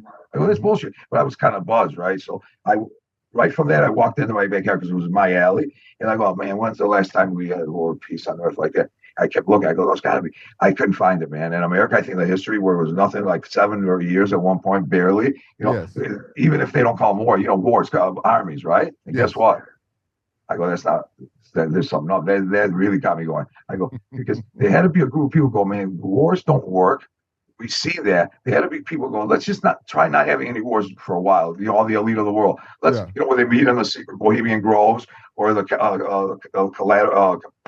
you know, UN meetings, or, you know, the ones they have just now. They just have. Yeah. You figure, hey guys, let's try not. You know, we kind of, you know, wars kind of happen because we're the rich and we kind of create these things called tanks and bombs. How about we don't do that for a while? Right. Let's give it a try. Right. Like that London guy said, give peace a chance. Let's just. Maybe we won't need armies at one point, right? Yeah. Not even close. I go, that doesn't make sense. There's no way that's possible. There's something going on here, right? And that started everything, right? So, because, you know, man, war shouldn't have been happening, man. They create the wars, depopulation stuff. It's to move things around. Wars are a step to the next level, you know, all of them. Like World War I, World War II. If that didn't happen, we wouldn't get where we're at now. Right now, we're in clown world. Because it's gotten to the point where 2030, Agenda 2030 is when the new world order begins, you know, with 15 cities, smart cities, you know, what do they call it?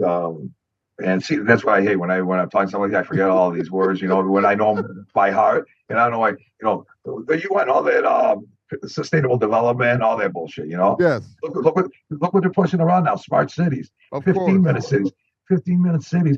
They're going to get all the cities to. Everything you need is 15 minutes away. You don't need automobiles. You don't need to leave this area. They're burning the farms down. They're shrinking the population together. There's a speech on No Time to Waste album, and especially the concept album, There Is Something Wrong, where a guy paid out of his own money in 68 or whatever to go and press vinyl of 4-hour speech he just gave, just talking. Everything he says in that speech, you know it's true, because you got 40, 50 years of what he said into the 60s. That happened.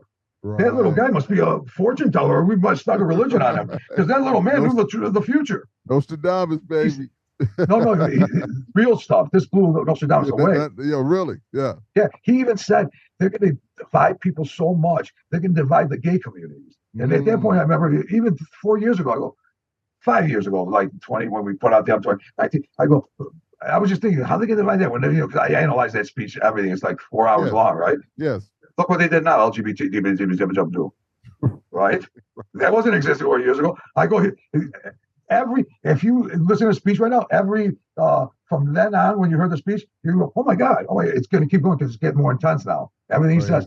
So they're going to divide it. He said they're going to say, like, white people came up with this. That's something they know they didn't. Black people came up with this. Something something that they know they did, and just so they can fight. They're going to blame. And right now, when I click in on one of those servers, I don't know the technical names. All black and white. I mean, even if I don't want to lose you if I do it now, because I don't sign in. It's just like on Chrome. When I sign in Chrome and it pops up the news of the day. Yeah. It's always that shit, man. Just to divide blacks. And I don't know about you, but when I was growing up, especially 90s, the whole decade, the whole after that, and even the 80s, but we were young kids, so we weren't going to bars and hanging out all over. You know, it was more like neighborhoods and parties for the metal scene. I by this point, I never thought it'd be any racism. I don't know about you. And in Chicago, man, everybody in the metal scene, nobody ever cared what nationality we were. They didn't care black, white, nobody gave a fuck at all, man. Right. If a black person or somebody that wasn't, or an Indian person did come in, like, I remember this guy, Lance. He was a black kid, right? Early on in 85, he got treated so great because it was cool that he liked metal, you know? Right. And he got treated better. His band was kind of shitty, but he got all the cool shows because he was black. Everybody, you know, because it's cool. So even that, there was, I mean, it would never be the other way around, never. You know? And in Chicago, like Wicker Park or Wrigley, where we hung out, there was never a bar where it was one type of person. I never been to a bar. That's why if I went out deep south and it was all like rednecks or whatever, I would never feel comfortable because I never been in a bar where it was only like white people or any kind of. It was never everything but mixed, you know. For you were you saying that? See, I'm a military kid, and I've always told so many people it was always hard for me to understand because people are like, "Oh man, you getting into this metal band and it's just all white guys and whatever," and I'm looking at them like I never thought about that, not one time. It didn't matter to me because I grew up listening to everything. And so I don't care if it was country, if it was classical music, there was so many ethnicities and races and cultures that were on the Fort system that I embraced all of that. That's all I knew. It wasn't about we didn't care about that. We just didn't. And so, but afterwards, it became to where I'm looking at everything and all these people. I'm like, man, that was hard for me. That bothered me. It disturbed me. I mean, it really did. And so I have a friend of mine. I call him Cabo San Lucas. His name is Lucas. I always say that his life's a vacation. You know, I mess with him. He's one of the funniest guys, but he's from Indiana, from Michigan up that way. Cool dude. And he said, it's what's going to happen is when all these old crazy racist people, he said, it's going to take a while. He said, but once they die out, he said, things are going to change. He said, but they're still feeding that kind of information, just like you're saying. I don't usually get deep into it, but they're still feeding that stuff to people. And it's just crazy. And so to hear you say more now than ever, especially the past year. Yeah. And just like you said, you never thought about that stuff, right, and you didn't care. That's exactly what we never thought about. Man, yeah. I never once had a conversation about race. Bro, never. Yeah. Why would I? Right. First of all, I grew up in Kedzie and Lawrence in the 70s, Albany Park. Man, that neighborhood, Assyrians, Latin Kings, Puerto Ricans, Mexicans. I mean, I told you all the white people were gone, first of all. You know, left by that time. But even when they were there, it still was never that. It was still some white people and all the other races. Yeah. And white, I mean, Greek or Italian, you know what I mean? Like that. It wasn't like white, you know? Yeah. But so it was never, I mean, and plus, when we went to Greece and places like that, where we spent more time than any other place, you know, we went to other countries, but the summers when we went to Greece when we were younger, man, there was never any, first of all, because they thought that it was crazy that America was known for the violence of race. I remember one guy telling us, your country's great. Here in Greece, we love everybody. And they really do, man. If you go to Greece, you're never going to hear it. It doesn't matter. They'll treat you great, man. No, especially if you went to the smaller places, not to Athens. You went to the smaller towns or villages. Right. They love it, man. I mean, I brought friends from there. Man, they went on their own. I mean, they're just friends. You know, Italy's kind of the same, but Greece is really known for their hospitality because everybody gets. Man, I remember we slept at night because there were no hotels on islands back then when they were all sold out in dining rooms of people's houses. Yeah, we didn't know them, and it was only because we seen them there. Oh, you guys, you could tell we didn't pay them. They had another game. We could have murdered. We had long hair. They didn't know. Right. We're from America, but so I didn't go nowhere where any race. I thought human beings. Yeah, we judge them because that black guy did something bad to people. That white guy did something bad to people. Yeah, that's it. We don't. We wouldn't even say the black. We go, John. We wouldn't even exactly. Yeah, we go there. John's an asshole or whatever, you know.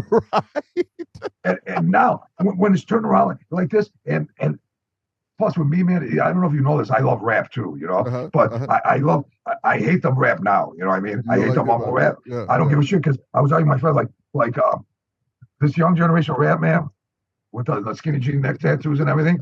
First of all, I don't even know if it's rap.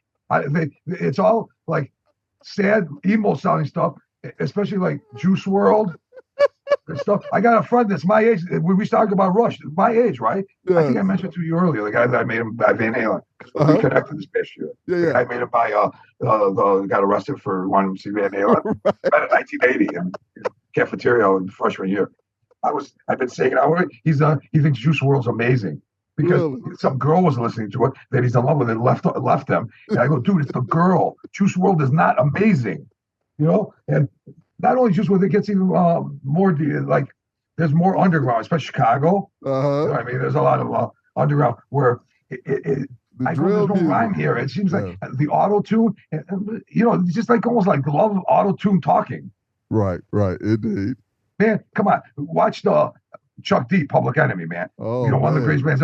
Put on It Takes a Nation of Millions or Fear of a Black Planet. Like even a song like Night Train, you know? Flavor Flav. I mean, that's just amazing shit. Like, of course. I'm a big PE fan. Yes, right, hold on. Let me roll this is a spliff. It's got weed and tobacco. But look what I'm gonna show you right now. It's old school, really old school, just the format. What I told you I love it. Yeah. Oh man, listen. I got both of those somewhere. I have both of them too. These are masterpieces. Yes, I love these. Yeah, this is amazing, right? Come on, compare it to the shit now, the rap stuff, man. It's not the same. This had power, man. It was intense. And Chuck D had the best voice and tone. And I love the Beastie Boys. The Beastie Boys, when those guys were just flowing on stage. Watch some European concerts, whether it's like whatever, Check Your Head or Hello Nasty or Ill Communication or Paul's Boutique. This guy right here, man. This guy right here, man. You listen. That's our era. That's what we. Well, listen. Put it this way: right now, if I blasted any of those, I go crazy, man. They just pump me up, man. It's insane. So I had I talked with Raheem from Grandmaster Flash and the Furious 5. Great conversation. Really? Oh man, we had a great conversation. And then I talked with Doc Ice from UTFO. And those are old school bands, UTFO. Oh my goodness, man. You want to talk about, and then Cosmo D from Nucleus. Listen, let me tell you something. Oh man, we just had great conversations. And just like with you. They were all together or like separate? No, just these are different shows that I've had. And man, you want to talk about, we just had a great, just like you and I are having, just a great conversation, man. Yeah, and just like you gave me chills with what you're talking about, they did the same thing, man. Just goosebumps and just taking me back to those days of us listening to that music, man. So it was great, man. And Chuck D is a big influence on me. A lot of people was like, you kind of sound like, I was like, man, do you know how much I listened to Public Enemy? I was like, the first album, My Uzi Weighs a Ton. Oh my goodness, Yo Bum Rush the Show. Yo Bum Rush the Show, man. Yes, indeed. Thank you. Yeah, Yo Bum Rush the Show, man. And it just, oh my goodness, man. That's funny. Our drummer bought that at Rolling Stone Records. That's record store I told you. Yes. When it came out. Yeah, and I remember because we didn't know that. I mean, when it came out. Yeah. And he came back because it was, when somebody got something, everyone went to hear it, because you didn't have a lot of money back then to buy albums, Right. And I remember he came back, he pulled it out. He goes, I go, what's that? He goes, Public Enemy, right? Yes. He goes, he didn't even hear about me. He knew there were a new rap band that came out, right? Oh my God. And I go, man. And I remember that week some big album came out from a metal band. Yes. And I go, wow, Ray, that's pretty interesting. You got that instead of like Maiden or something to that level, Right. Which I thought, it was weird. It surprised me that he did that, Yes.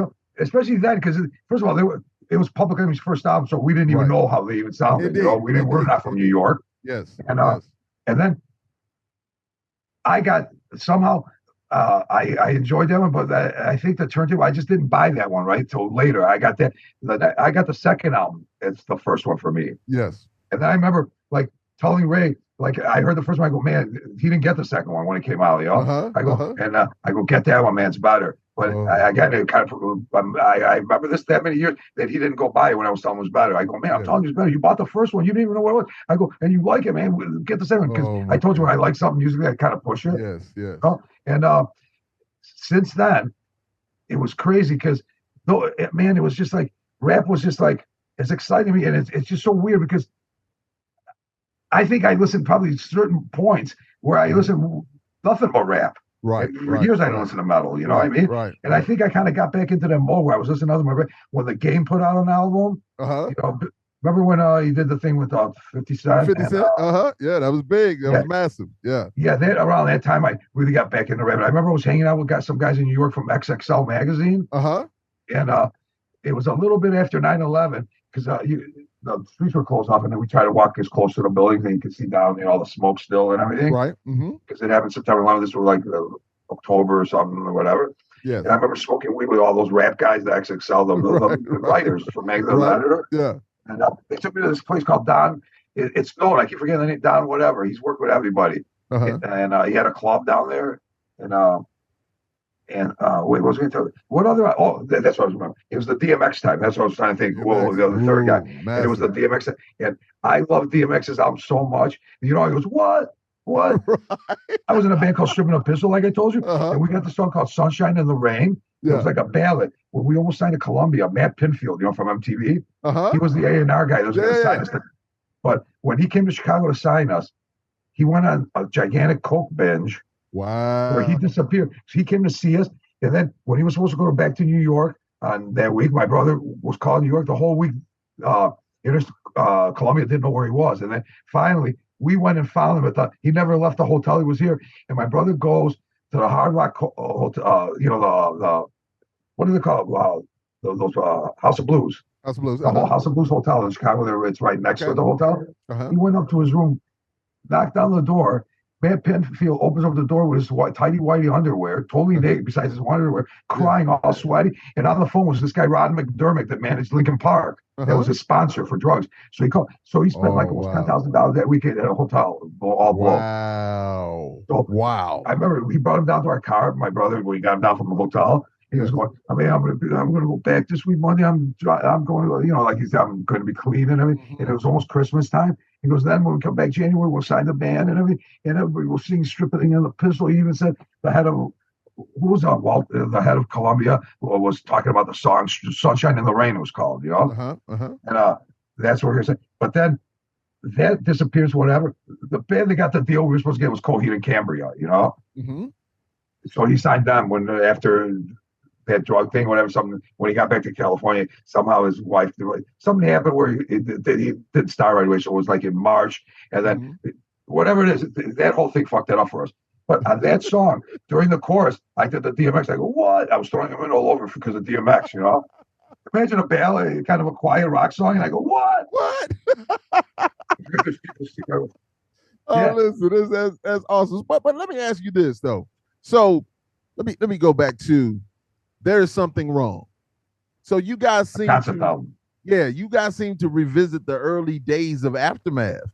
So not all the way, but definitely some of it is incorporated, in my opinion, some of the really fast stuff that you guys did back then. Okay, I got to stop you right there, man. I swear to God, tonight, before, like an hour before, I was just, I knew I was going to talk to you. So I was just like, certainly, you put the name and whatever. I just put it after me, Chicago Thrash. And then I came down to something that we're reviewing that album.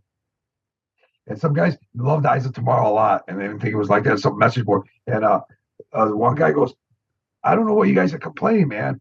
What you just said about the early editing. He goes, I think they just went back to the early stuff more than the progressive stuff. And it's pretty much, if any of you guys like Killing Future, they got it on here. Right.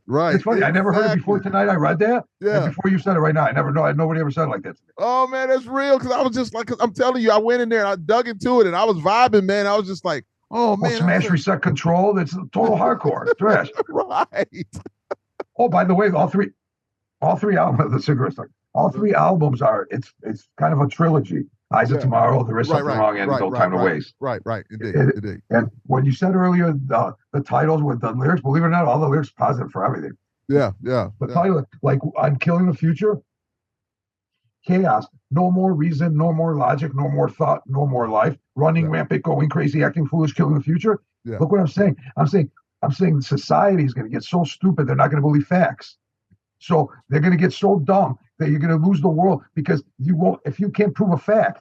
Like right now, if me and you are arguing, it's not daytime outside. It's daytime outside. Right. And it's like that. It's that bad. Yeah. I go, dude, it's fucking daytime now. That's how silly it's gotten, right? Because if they tell you, how many genders are there?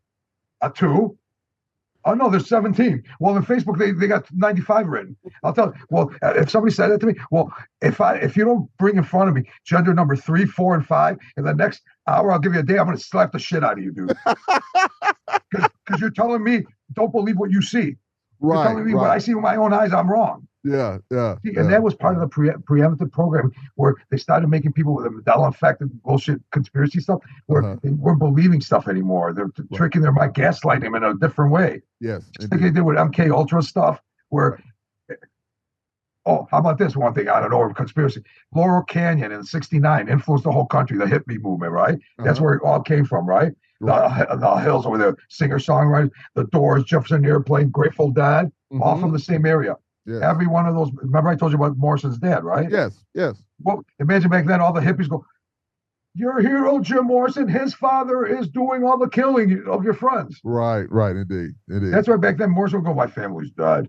Right. That's crazy. Yeah. His dad was the leader of Gulf of Tonkin. That was a false flag attack to get America to fight Vietnam so they could sell the war. Wow. All lies. All those people died for no reason besides their little benefit of them, the parasites. So, anyways. All those bands, Jefferson Airplane, grateful that every one of them had family members associated with the CIA. Every one of them. And not only that, up there with all their houses, there was a CIA studio. CIA owned the studio and films and recording.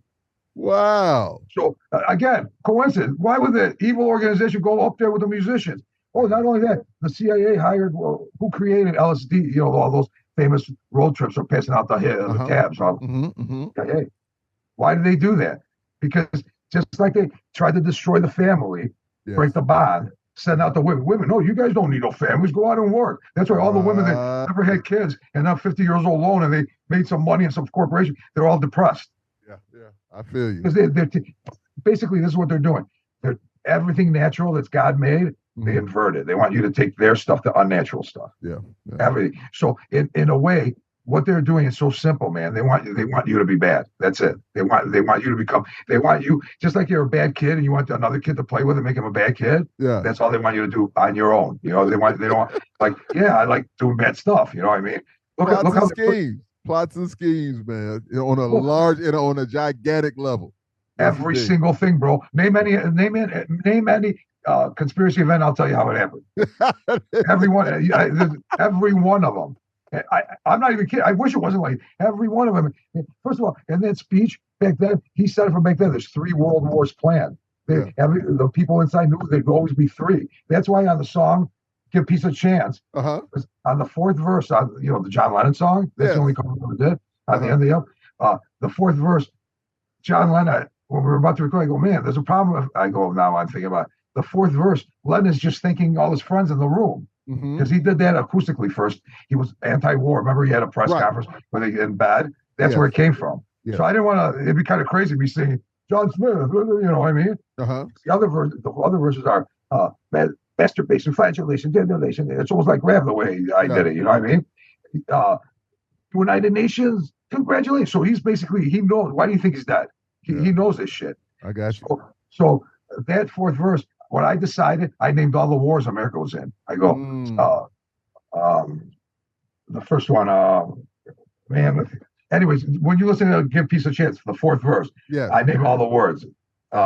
Revolutionary. And the way I start with that. And when I go 1, 2, 3, never 3, I say it real quick, because I know it's going to come and stuff like that. And what was my point again? I'm sorry about that. I'm just, but because again, like earlier with you, there's so much, man. And right now, there's a couple other stories.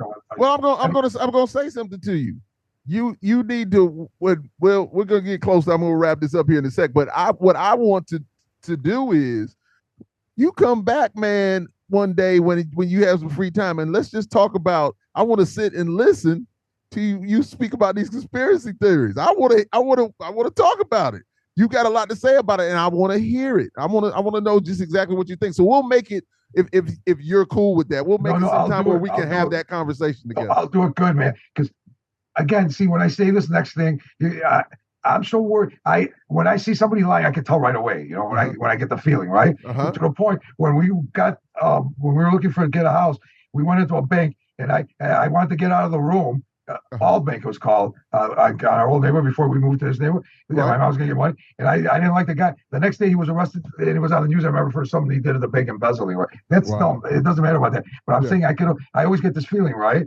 And I would love to do that because I feel like I gotta say this stuff because it's happened to me, and I've counted it, man, 8 times where I can name the people because they were friends. Like, you're driving home and you got somebody with, or my friend Orlando or Noel or Steve or Mike. I can name them, right? Where we're done, and I started talking about this stuff, right? And I swear it happened in a car. It was 8 times. I know it's 8, but 7 was in a car where I'm driving, and 2 or 3 hours when it was supposed to be dropping them off. Only because at the last minute I mentioned it, and it's so much to say. I think,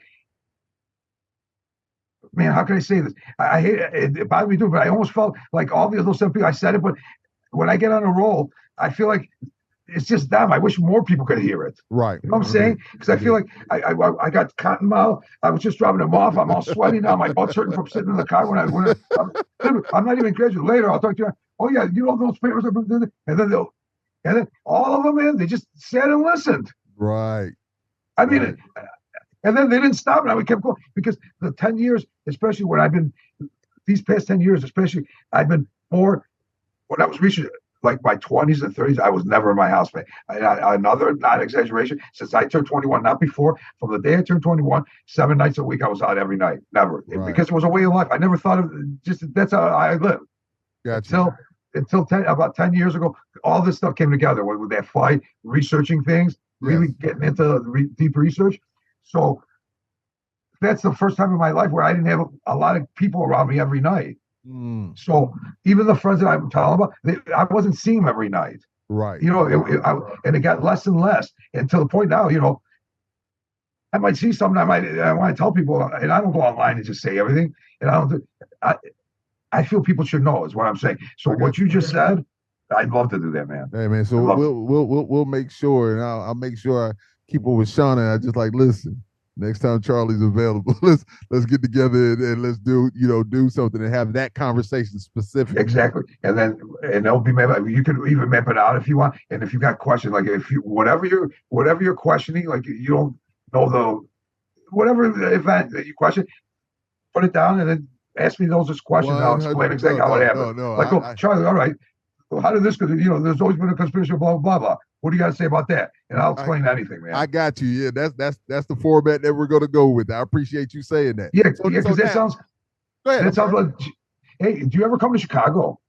I have a good friend that used to be the drummer, Nails, in the band with me. He played in Stuck Mojo for a little bit.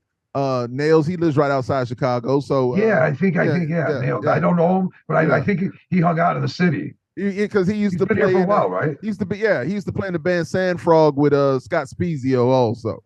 Yeah, real cool dude, man. Talented dude. Well, the reason I was saying is, if you ever come in, we got to hang out. Of course. Listen. And then I have in-laws that live up there also. So I'm around, so I'm not one of those guys that I'll we'll hang out. We'll go wherever you want. 100%. Okay, so young man. So that your band members and other people don't get upset with you. Let's talk about that new album. Are you reading my mind, man? Right now, right when you started saying, I kept you. I was going, hey, man, because I got to talk a little bit. Yeah, let's talk about the new album, No Time to Waste. So it just dropped on March 17th. So please tell the watchers and listeners why checking this album out is a win-win for all of us.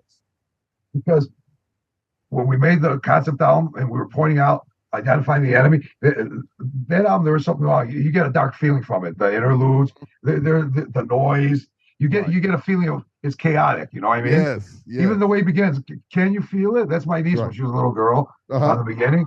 And it said, "Can you feel it?" And it was building the first song, "False Flag Flying." It goes, "We're back without apathy. We know our enemy. 33 degrees masonry." And Zoid's our mascot. We go, "Zoid is here to set you free." As a little joke, right. Because we're back, because we were gone for 20 years. Yes. So that was like real serious, like angry. But this is the same topic, but it's the third part of the trilogy where it's finally saying how we could do this, and we could do this without violence. We could do this without damage. We just gotta, as opposed to the woke, how they kidnap the awakening. You need it's a great awakening now, because the information is getting out there. There's no reason anybody should believe the lies anymore, Right. If you have common sense and you really get, this is explained like we could do this together. You know what I mean? Together we could break the spell, drain the bloodlines. Like the first song, No Time to Waste, it begins obviously, because all the other ones, Eyes of Tomorrow, Scene, Looking into the Future. We figured out that there definitely is something wrong with the world. It isn't what they say it is. And now we know there's no time to waste.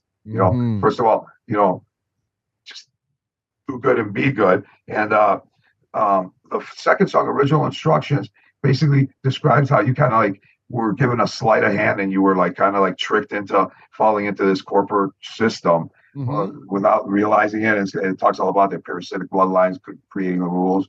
And, actually, the first words are killing the future, killing the past, taking the trash, but killing the future. Our demo is the first sentence. Yes. And then Slaveable is saying, "We're not your animals. We're made of clay." It's saying we don't consent with the system, the whole system. Yes. But see, I don't want to get too. It's everything's positive. Every one of the songs, like Echo Chamber, saying get away from the same group that's telling you the same information, echoing around. You got to go outside and research outside, just like when I traveled to Europe when I was younger, and to see what the world is before you judge it. You know what I mean? Yes. And then Straw Man in the House of Cards is about that's strictly about the you have to know a lot about conspiracies to know, because there's very little lyrics. Is if you don't know, you won't think, you think it's poetry, like sleight of hand, or he's a person, not a man. It says, or one part where we go, strong man gonna blow the house down. You know, that one part which almost sounds like gospel part, and I'm underneath going, you got to feel sorry for the man. That's all about. You should have known it, man, but you were tricked into it. The birth certificate, capitalizing your name, all that stuff, taking you from a person that's turning to a man. You know, it's switching the kid. So when you're born alpha, you're free. The omega, the meantime, and then the omega's death.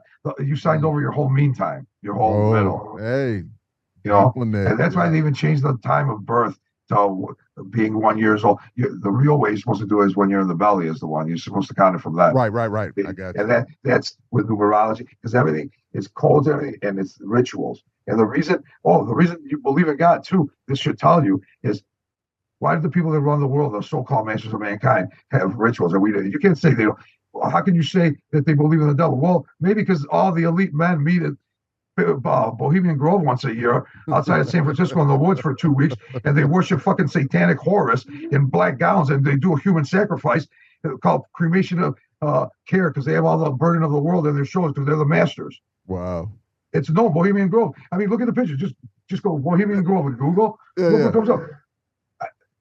Imagine woods, black gowns, Horus, effigy, gigantic on stage. Horus is the satanic god of Egypt. Yeah.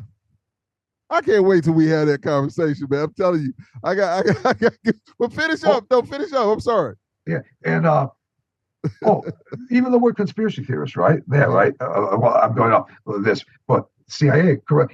A memo went out after the Kennedy assassination of Hollywood. I mean, real memo. In the next, from now on, this term, conspiracy theorist, put it in all the movies and everything, but make sure when it's said, there's laughter from the crowd, like they said it a lot, point and ridicule. He's a conspiracy theorist. Right. Directions to Hollywood, because back then, you know, first of all, back then there was only like a handful of studios that control Hollywood. It wasn't like and TV. There weren't a million channels. It was ABC, NBC. So it was a memo. I mean, and this is 100% true. So this ain't no conspiracy theory that they did this. And I told you about the marijuana. I mean, that alone should make you go, what the fuck's up with that agency? The alphabet agencies. The alphabet agencies are all evil. So, and then We Don't Need a Riot on the album is like, you know, where are all the whistleblowers? Where are they gone? Where are the people that used to help people? Where are the people, like that famous thing in New York City where some lady was getting raped out in the courtyard of an apartment and 1 million people seen it and nobody did nothing? Right. Like, if you see somebody getting hurt, let's say right now, me and you are walking down the street and we see this poor lady getting mugged or whatever, man, I'm telling you, I'm gonna jump in there, man. I'm gonna try to help her. I would never just witness that shit. Right, indeed. I mean, otherwise, you're a pathetic human being. Right. And as no, go ahead. I'm sorry. That's what We Don't Need a Riot is. Yeah. And it's but it goes, we don't need a riot. That's what they want. That's what they need. That's what they need. Us rioting. Yes, indeed. And then there's one song. Which other one did I say? But anyways, all of them are in a positive vibe. Gotcha. We identified the problems, but we don't need to solve them the old way. Like in the Vietnam people, they want to go all revolutions of the street, chaos. All you need to know, man, is that they're doing it. Because once you know the gig is up, that's their biggest fear. That us knowing the truth. Like one time, Bush Senior was quoted amazing. Man, if the public knew what we did to them, they hung, drunk, and quartered us in the town square, or something like that. He said. So, do you know when you say that? What I think about? I want to say two things before we end this. I think about the movie Men in Black.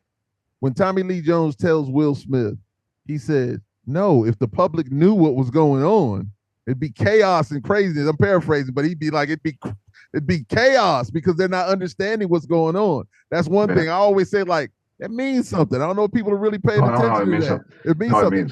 And also, I have a song on on Matt and it's Plastic Catastrophe with Lord Nelson. And we have a song on there called Everything That I've Been Told that I wrote. And so much of the stuff that you're saying is everything that I've been told, I now question. Others' truths I bought and sold as life lessons. All that glitters is not gold. I can't remember. But anyway, it's that. It's like I look at things so differently now. You know, I'm just like, I'm older now. So it's just like, wow. No. You know, it's like, okay, you know, I mean, I'm talking about on every level. It's just kind of crazy. All right, right there. I think you're reading my mind. I don't know what the hell. Right when you said 11, I was going to tell you everything. I was going to go everything. It's everything, bro. Everything, man. Yeah. They've been working on this forever. First of all, see, when you're so into finding it, you're going to see it so easily. Yeah. Because I was already, all these things already bother me. Like I told you, Killing the Future, the song Meltdown on there. Back then, the verse, disease, filth, spread it with all guilt. We die, you lie. What's that in the sky? Melt down, melt down. Fragile little puppets controlled by a few. The ruling class is never chosen by you. Yeah. One day they'll kill us. Now that's the truth. Can we prevent it? Is there anything we could do? Fragile people's, the next word, people's crying eyes, living with fears. Watch our world die, crumble with fear. Scream, let us live. Forget the hate. Try to stop these final mistakes, or the last word. You know, that's me as a kid. I wrote that. Wow. I go poisoning from the sky. Mm-hmm. I didn't know about chemtrails back then and stuff. Right. They were getting poisoned. This was War for Freedom is about when Greece was enslaved by the Turks for 400 years, and it was a sense for freedom. It's all about breaking free. You know, War for Freedom to be a free nation. You know what I mean? Yes. Every nation should be free. Or even When Will You Die is like how people use people for money, and they just use them till when will you die so I could get your money. You know, that was the only one that wasn't social, you know. And then Chaos is the one that really breaks down. Like Chaos is important for us continuing the trilogy because it's questioning the dumbing down of society. You know what I mean? Indeed. So all of them were like your parents told you lies were too to fall. That's what they believe. That's what they know. The youth would be destroyed by no one's fault. The youth would be unemployed. Wait, you know, I mean, read the lyric. You know, just like you put in your mind, I guess. Yeah. It did. It was warning back then, so I didn't know really then. I was just doing it naturally, and that's why in the old days, if you see any old interviews around that time, because there's the interviews, you know, from zines. What's the songs about? I could never say it because I couldn't say it like this. Now, what was I going to say back in that? Like other bands, this is about World War, blah blah. I go, this is about people like kind of losing their, the common sense. You know, I didn't know how to word it that, you know, because I was feeling. I could all those songs. It's funny that I could describe now perfectly what they were, but when I couldn't back then. Yes, because that's why I think everything's kind of weird that's happening to me. Because all the lyrics, like, man, what they're doing to humanity is a shame, man. Because I'm telling you, life wouldn't be like this. We're not born to have cancer. We're not born to hate each other. We're not born to work at the system they created with. Believe it or not, man, the gowns like the 3 city-states: Vatican, Lower London, District of Columbia. Why do you think they all got the same look under the gowns? They're all involved in all the same shit. Why do you think they acknowledge each other? Why does the president always got to go see the Pope? You know, always got to go see the Queen. Man, first of all, if we know anything, the fucking British royal are the biggest parasites in the world. First of all, in the fucking royal palace, their best friend was Jimmy Savile. He was the worst pedophile in the world. He would rape retarded kids. He would take over hospitals full of retarded kids and rape them all day. Wow. I mean, he was a national thing. He was that crazy looking comedian. You know, they always hung out. Prince Charles always hung out with. He's famous now. Though Britain knows it's exposed that he's a child molester. You know. Yeah. He hung out with the royal family. They would ask. He was involved with them, right? And when they asked him, they didn't know he was a child molester. Famous. I mean, first of all, what royal guy, anyways, was photographed 1 million times at Epstein's parties? You know what I mean? Yeah. First of all, the Epstein's parties, it wasn't just war. These people use children. You know how many kids go missing a year, man? Yeah. You know, why do you think they do those kids? You know what adrenochrome is? Adrenochrome, even as a medicine now, it's to keep young. You know, when they made it into the artificial. Look up adrenochrome. It's to give you youth. You know, like if you even it's also, see, I don't know if I say this, man. It's about kids, man. What they do to them to get that. Well. Just know that when we get together, I'm gonna let you. I want you. They use them as a drug, blood, adrenochrome. What do you think spirit cooking is with Abramovich? And why do you think they're kind of going right now? Did you notice they're even trying to make pedophiles? They're changing the name for them. Some young addictive or something like that. Where they I saw something like that. Yes, indeed. Yeah. You know, that's part of the agenda, man. You know, they want to make pedophiles. I mean. Basically, everything that's terrible for you is what they're doing. You know what I mean? Well, I say this, that I always tell people this, and I believe it. I always say this is the Lord quote. The world's not crazy, it's the people in it. And I really believe it. I believe that there's so many crazy and evil individuals. I used to listen. I'm a person, just like I said, I'm a military kid. I grew up. My thing is like, it's all love. And I mean that because I got love for people. But I'm telling you, the older I get, the more I look around, I'm just like, man, there's so many evil, crazy people out here, man. And they're being, It's think about it, bananas, man. It's like, what is going on, man? And as my Well, boys Relentless and Hell B from the band Vengeance from Napa, California, they always like, can we just have better human beings, man? Can we just have better fucking human beings? well, Man, that's true. Because when you see shows like the show Monster, where people, the way they murder people, and I didn't know there was this many, because until the internet, when there's a series, this is Monsters or whatever, all these murder pockets, where, man, murder after murder after murder after murder, like, right. And the chopping up of people or eating people like Dahmer, but that's as evil as you can get. Those are terrible human beings. But believe it or not, they made them that way. Yeah, they made them that way, bro. They want that because those people were brainwashed. If the government wanted good people, they could have brainwashed good people. They could have did all the good thing. I mean, I don't want to sound stupid and explain it to anybody unless I have like horror movies, all that play a role in it. It desensitizes you and. See the world, the stuff that we think are magic, they're not really magic, man. Because when I was a little kid, when it was a little bit free, more society, black and white videos where sounds would make evil designs by vibrations or good vibrations, good designs. I mean, I remember that as a kid, black and white, seeing it in school, and it's something evil and kid. I mean, that's mind blowing. And over and over, it wasn't just like 100%. Yeah, and that was shown in school. I mean, you'll never see that now. Taught to kids. Why do you think they have? I mean, think about that, because that's the stuff that's the stuff they all hid it from us, man. Yeah. That's why once in a while we got deja vu. Put it this way, that was all suppressed in us. Imagine if we lived in a world where we knew we did that and they let us expand on that. They put us under this umbrella through contract where we're in their world and we accepted it. Right. We signed the deal with them. Yes, that's why people used to tell us when we were young and we didn't believe, man, some European guys. See, that's the thing about going to Europe. That's where we got a lot of things. Where I remember one time we were arguing with some guy, because we go, my dad owns this house. He goes, your dad doesn't own your house. The government owns your house. I remember we were going, you're crazy, dude. We own the house. You're little kids, right? Right? Yeah, we don't. It doesn't matter. You might have paid off, but trust me, don't pay taxes. Don't take it away right away from you. They'll take it right away. So you never really own it. Or if they want to build a railroad through something, trust me, you're not going to stop That's them. right. We own this right here.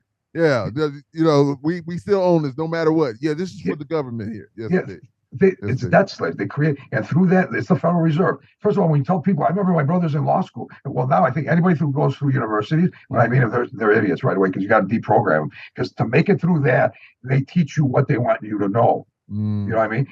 Think about it. All doctors are morons, man. Doctors are drug pushers. 1 year they're pushing Adderalls, they're pushing fucking painkillers. That's heroin, man. And then don't get me started on COVID, man. In November 2019, COVID started March 2020, right? I'm not sure exactly what time it started. March, it's 2020 when it started. Mm-hmm. November, go look up Event 201 on YouTube. It's 10 videos of meetings, hours long, right? Nobody's gonna sit through that. You know what? I seen them in November, 4 months before lockdown, mask. Before anybody knew about COVID, it wasn't talked about yet. Right. You know what they were saying? Oh, just in case in the future we get any new diseases, we're gonna have to do lockdowns. Literally, mask wearing. Never ever. Have you ever? At that point, I go mask wearing, 6 feet, all that. They mentioned it. Right. 4 months later, it all happened. Wow, that's crazy. Ben 201. It's on YouTube. Go look it up. And right after this, I know they were all Nostradamus just gathered together in South America. It was the big meeting of the WHO. I can't wait for my boy Lucas. He's gonna listen. He's gonna love you. He's gonna love. Well, I want to bring somebody to deny that stuff. I mean, he's gonna love that stuff. You can't hide. You know what I mean? Yeah, he's gonna love this conversation because he always has those conversations with me. He's just like, "Hey, man, I'm trying to tell you, man. So listen to me, or whatever." So you saying like this? If they put him under the conspiracy theorist, your group, he's right. I mean, anybody that's a conspiracy, they're vindicated. My album, There Is Something Wrong. Every year that goes by, there's not all those lyrics on there. Every year, they're 100% true. Every year, the people that didn't think that, if they learn stuff, they'll go. They go, wow, that's true. I mean, there's nothing on there that will. I would give somebody, if it was not a person not that would deny facts, if it was a common sense person getting into it, I'd give him all the money I have to prove it wrong. I'd bet him all the money he couldn't do it. It's going to be love, man. And I just want to let you know I appreciate this conversation, man. This is a great conversation, and I thank you for just being open and honest and just freewheeling and just doing what you do. And it really, man, I hopped in there every so often, but it's like I didn't want to cut you off, man. You know, yeah. but it's love, and I thank you for the entire conversation. It was a great, man. I mean it, man. I mean, you said like I know 5 right now. I can think of where I was thinking you answered. I mean, you said you had questions. I was answering them where you didn't even have to ask it. You were saying stuff. It happened 5 times where I mean when that happens. It doesn't happen all the time. There's people, man, you know how many people I talk to, man, where I couldn't even talk 2 minutes because it's not even worth it anymore because anything they say, because with me, man, I'm not going to let people get away with mistakes. Like my niece, we went out today, like somewhere like at a drive-through, right? And the lady, they were doing dumb things, like putting a sticker on my window, like on my rear window, when there's it's not like a gigantic restaurant. It was just one little hall, just stupid stuff. But not even shouting. This young generation, they go, don't get mad, just be the fun. Like, even if a waitress does something wrong, they get embarrassed. Right. So I was trying to explain to her car earlier, a 12-year-old. I go, listen, sit next to me. I go, listen, man, when people are wrong, they got to find out they're wrong because that's how the world became stupid. Didn't you listen to my song Chaos? No, joke. I didn't do that. And then I grabbed her by the hair. Yeah. No, I never hit a woman. That's why that one girlfriend ran me over with a car. I can't hit a woman unless she was coming with a knife. I'm going to put down. But I can't. I mean, first of all, you know, I know how to fight too, you know what I mean? So a guy that isn't afraid to fight, a real guy that thinks sensibly, fighting a woman is the worst thing in the world, you know what I mean? Right. You might as well beat yourself. You beat yourself up after if you were, I mean, and plus, you know what the thing is, man, about bad people and stuff like that? The last thing I'll say, so I won't carry it on for your friend, because that really, I don't think they're that bad. I think the brainwashing and the world we're in makes you bad. But I really believe it's meant to be that way, because I really believe this is a testing ground to pull out because I don't think now that I think there's more to life after, you know, you die and it's blackness, no more living, no more nothing. You're done, right? Right. I think I think we go somewhere, our souls. Somewhere else, yeah, indeed. So we'll leave it at do good, be good. Yeah, indeed. Listen. When you know better, you do better.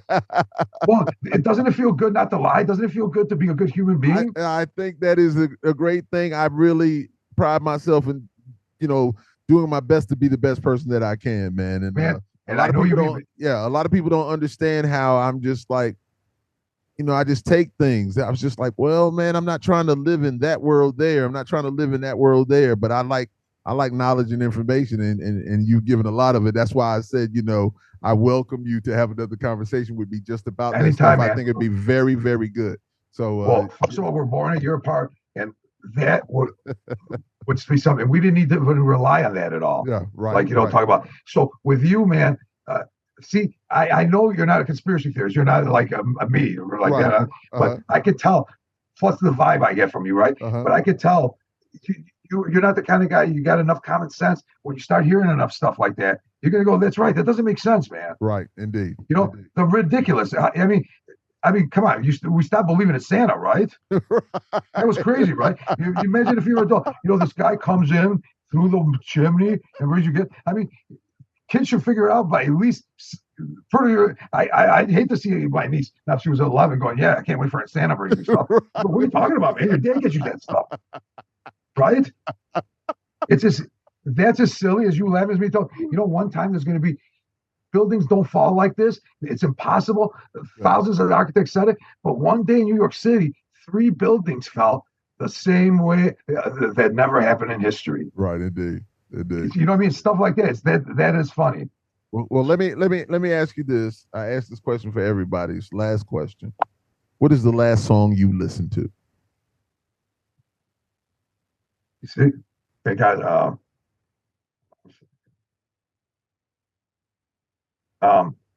I take this seriously. I don't want to say the wrong one, you know, because I was listening to them on, you know, well, you know, on Spotify, so it keeps a record. But I've been really in the past 24 hours because I've been awake. You know, I work at UPS, by the way, at O'Hare at night from 8 to usually around midnight, Monday through Friday. Right. So that's loading airplanes.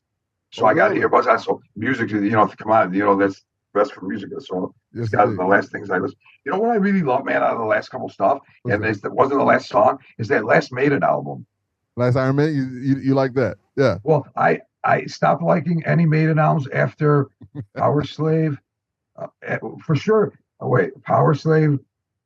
Yeah, what was after Power Slave? Somewhere in Time, Wasted Years. Yeah. Well, basically, I didn't like any Maiden album until this last one. I don't get it why. I mean, what's the? But hey, maybe I have to laugh with Kristen about that. Yeah, man. Oh, I know what last song I listened to. Right here.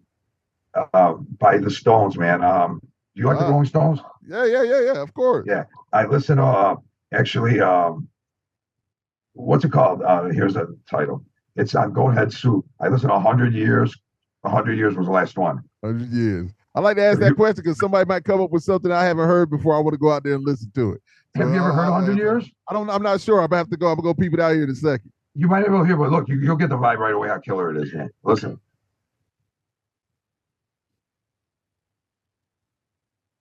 Is it playing? Because I can't hear it. Oh, you can't hear it? Where the hell's it? How are you hearing? Where's my voice? Nothing else. A little bit. I got it. Listen to the. Yeah, okay, I heard that. Yeah, today. Yeah. It is just always mixed voice too, man. It just gotta,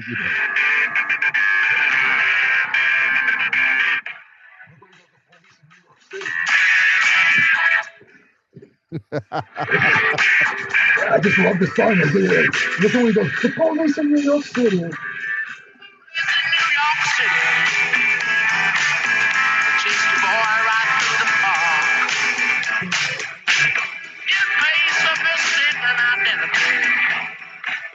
Music, man.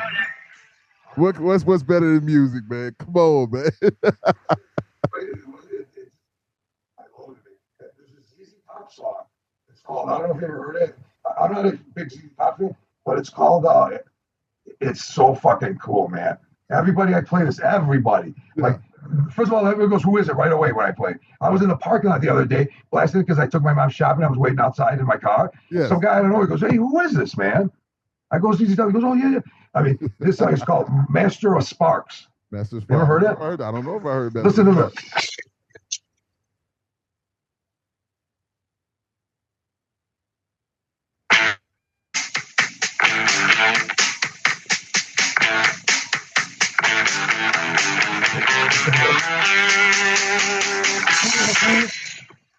The groove, man. Yeah, it's got a great groove. Verses are insane. When you mix the guitar over it. And I'll just play the right one more second. Right here.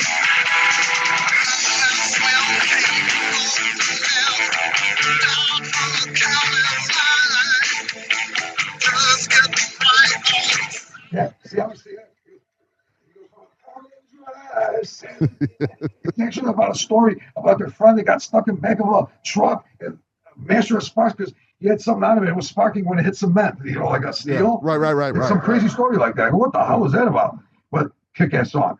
But the thing is, having Spotify, everything's on here. And when you go on a musical kick, man, it's almost like I almost want to hear everything and the whole night. And almost like playing a whole song is almost too hard. You know what I mean? Oh, like, because you see the next one, I want to hear that one next, Yeah, like I said, I like everything. When I get out there, when I get out driving, man, I just have my playlist of different music. And my children would always just look at me like, Dad, you are the wildest dude in the world because I'm playing everything. And I can go from extremes. And they're just like, this dude is a wild dude. That's funny you said. Yeah. See, this is another thing. I love you said it. See, who says it? My playlist, I was just going to show you. And you started talking about yours. Extreme. Look, all right. I'll say Stones, Nina Simone, Patsy Cline. Yes. Fugees, Romantics, Moody Blues, Bengals, Racketeers, Funkies, Bob Seger, We're from the same time period. It's Beastie Boys, Prince. Yes. Oh my goodness. The Band, Nirvana, The Cult, Beach Boys, Good Vibration. I mean, fascinating. The Cure, Zeppelin, Terrence Trent D'Arby. Sign your name. Come on, man. Terrence Trent, well, that's not his name anymore. His name now is Sanada Miteria. But He put this album out called Symphony of the Damned. You never heard that? I don't know if I heard Symphony of the Damned. Oh my God, it's a masterpiece, bro. Yeah, he's a great singer, man. All I do, man. Yeah, listen. Listen. Get the noise, boys. Listen how he sings in just 1 second. Oh my God, it's so good. His voice is amazing. This song is called I Still Love You. It's amazing, man. Yeah. Hey, man. I don't think people really understand, man. You know, I don't understand when people don't love music because I love music, man. I just can't. There's nothing. I mean, what I said about the movies earlier, soundtrack. Take music out of life. We'll see how many people fucking probably want to suicide because it'll be so boring without music. You know what I'm saying? Yes, indeed. Yes, I mean, just those songs right now. Didn't they see that I Still Love You? I was in Greece when that came out. It was like in the 80s, whatever. And that song reminds me of a girlfriend, you know, that I was in love with, and I missed her when I was on vacation. Right. And I was in a great place, and I still wanted to be back with her, you know? Yes. So right now, hearing that, it's just like it ties in together. Well, I mean, this is priceless, you know? It's awesome. Well, young man, if you don't mind, give your social media contacts. Your social media information and your contact information. If anybody needs to get with the great Charlie from Aftermath. Well, for me, like I don't have an email. My own email. Like I told you, I'm real old school. I just use cash too. Listen, I'm just getting to the point where I'm understanding. Like it's almost like people don't even carry cash anymore. Almost. Oh, that's crazy. It's crazy. Like, it's crazy. At UPS, everybody gets electronic checks. I go every Thursday because we get paid once a week. Up in their office, and somebody goes. One other guy doesn't. He goes, I don't want to go up there. I feel like bothering. I go, bothering him. That's my money, man. I'm bothering him. I just bust in. And one time last week, I was singing a lyric when I busted in their office. Right? Yeah. Something like maybe it was where I come in. I didn't know I had headphones. I didn't know it was a meeting going on. And I opened the door and I was singing the thing. I go, it was Terrence. It was here I come because he says it. I open the door and we just close it down. I go, here I come, and everybody turn around. And I go, oh damn. It's called "Do You Love Me?" It's a song. I'm not going to play it for you to waste more time. But literally, I see that. I didn't tell anybody that nobody knows because in my mind, I go, man, that's so funny, man. Yeah. I mean, it was just so timing perfect. The timing, yes, indeed. Because I go up to the office because I get a paper check. Right. You still get a paper, no direct deposit for you. Well, I even told him the other day, I go, man, am I the only one getting it? He goes, no, there's a couple more of you. But I got you. Well, look, young man, Charlie, I really appreciate it once again.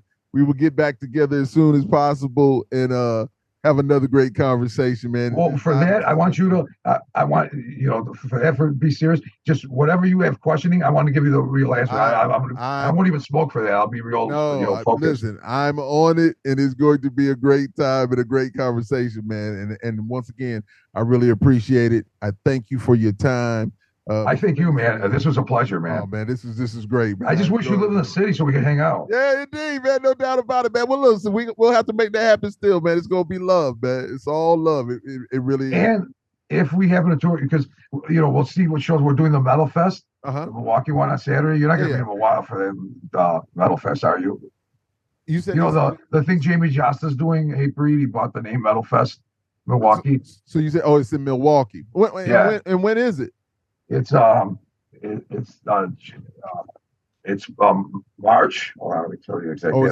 It's this month here. No, it's March 26th, 27th, and 28th. There's Friday night, Saturday night, and Sunday night. Friday night, Dark Angel and Napalm Death are that had Corrosion Conformity. Yeah. Saturday night is Anthrax, Suicidal Tendencies, Black Dahlia Murder, Shadows Fall, Obituary, Fear Factory. Sunday's Lamb of God, Machine Head, and whatever. Okay, so that's a major festival. We're playing the Saturday night. Yeah. And then we're doing a show here May 20th, live with this band from a young thrash band from actually I forgot what city, but they're called Tyrant. Well, I know that the March days, I know probably not. Actually, my sister would be coming down from Boston, spending some time. But we have to see about some of those other days, man. If there's an opportunity, man, because I enjoy stuff like that, man. Well, maybe we'll come. You never know. Maybe we'll play somewhere closer. But what I'm saying, if you ever come to see us live, what you hear on the album, you'll hear exactly the way it sounds live. And listen, I love it. Just besides me going crazy up there, I mean, that's all I love. I look forward to it, man. So once again, man, thank you so very much, man. I really appreciate it, man. I think. So, ladies and gentlemen, once again, it is yours truly, the Lord Nelson. That is with Charlie from Chicago and Upside Down Madonna. From the podcast Live and Loud with the Lord on the CMS Network. With who again? Charlie from Aftermath. From Chicago. Aftermath. Chicago, that guy. And there's no time to waste. And there's no time to waste. He's that guy. That's right. What a great conversation, man. I really appreciate you, man. Thank you so much, man. I appreciate it. It was great talking to you, bro. It was great meeting you. Yes, indeed. Likewise to whatever you say, I had a blast, man. Indeed, man. I appreciate you, bro. I really do. You said it high now, man. Because first of all, you did it the hours I want, and we were thinking on the same wavelength. So think about it. A guy like me, I don't want to now. I want this all the time, and it's never going to happen again. Sorry, come on.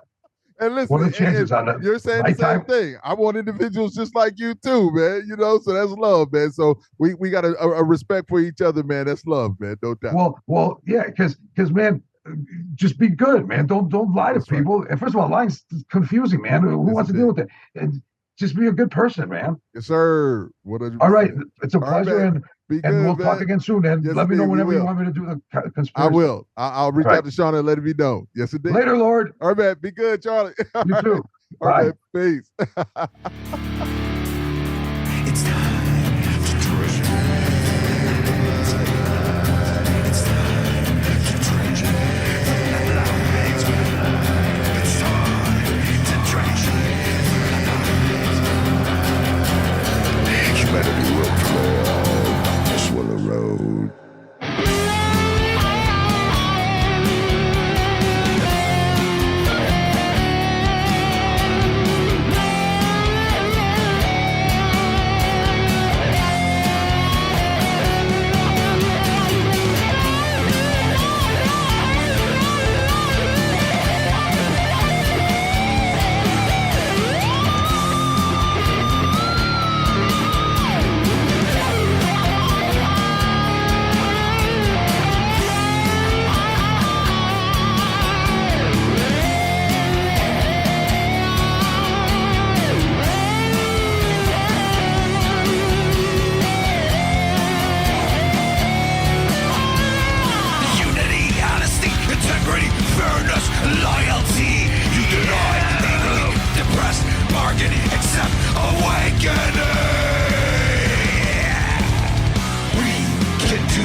Turn it up. You're listening to Live and Loud with the Lord Nelson, that is.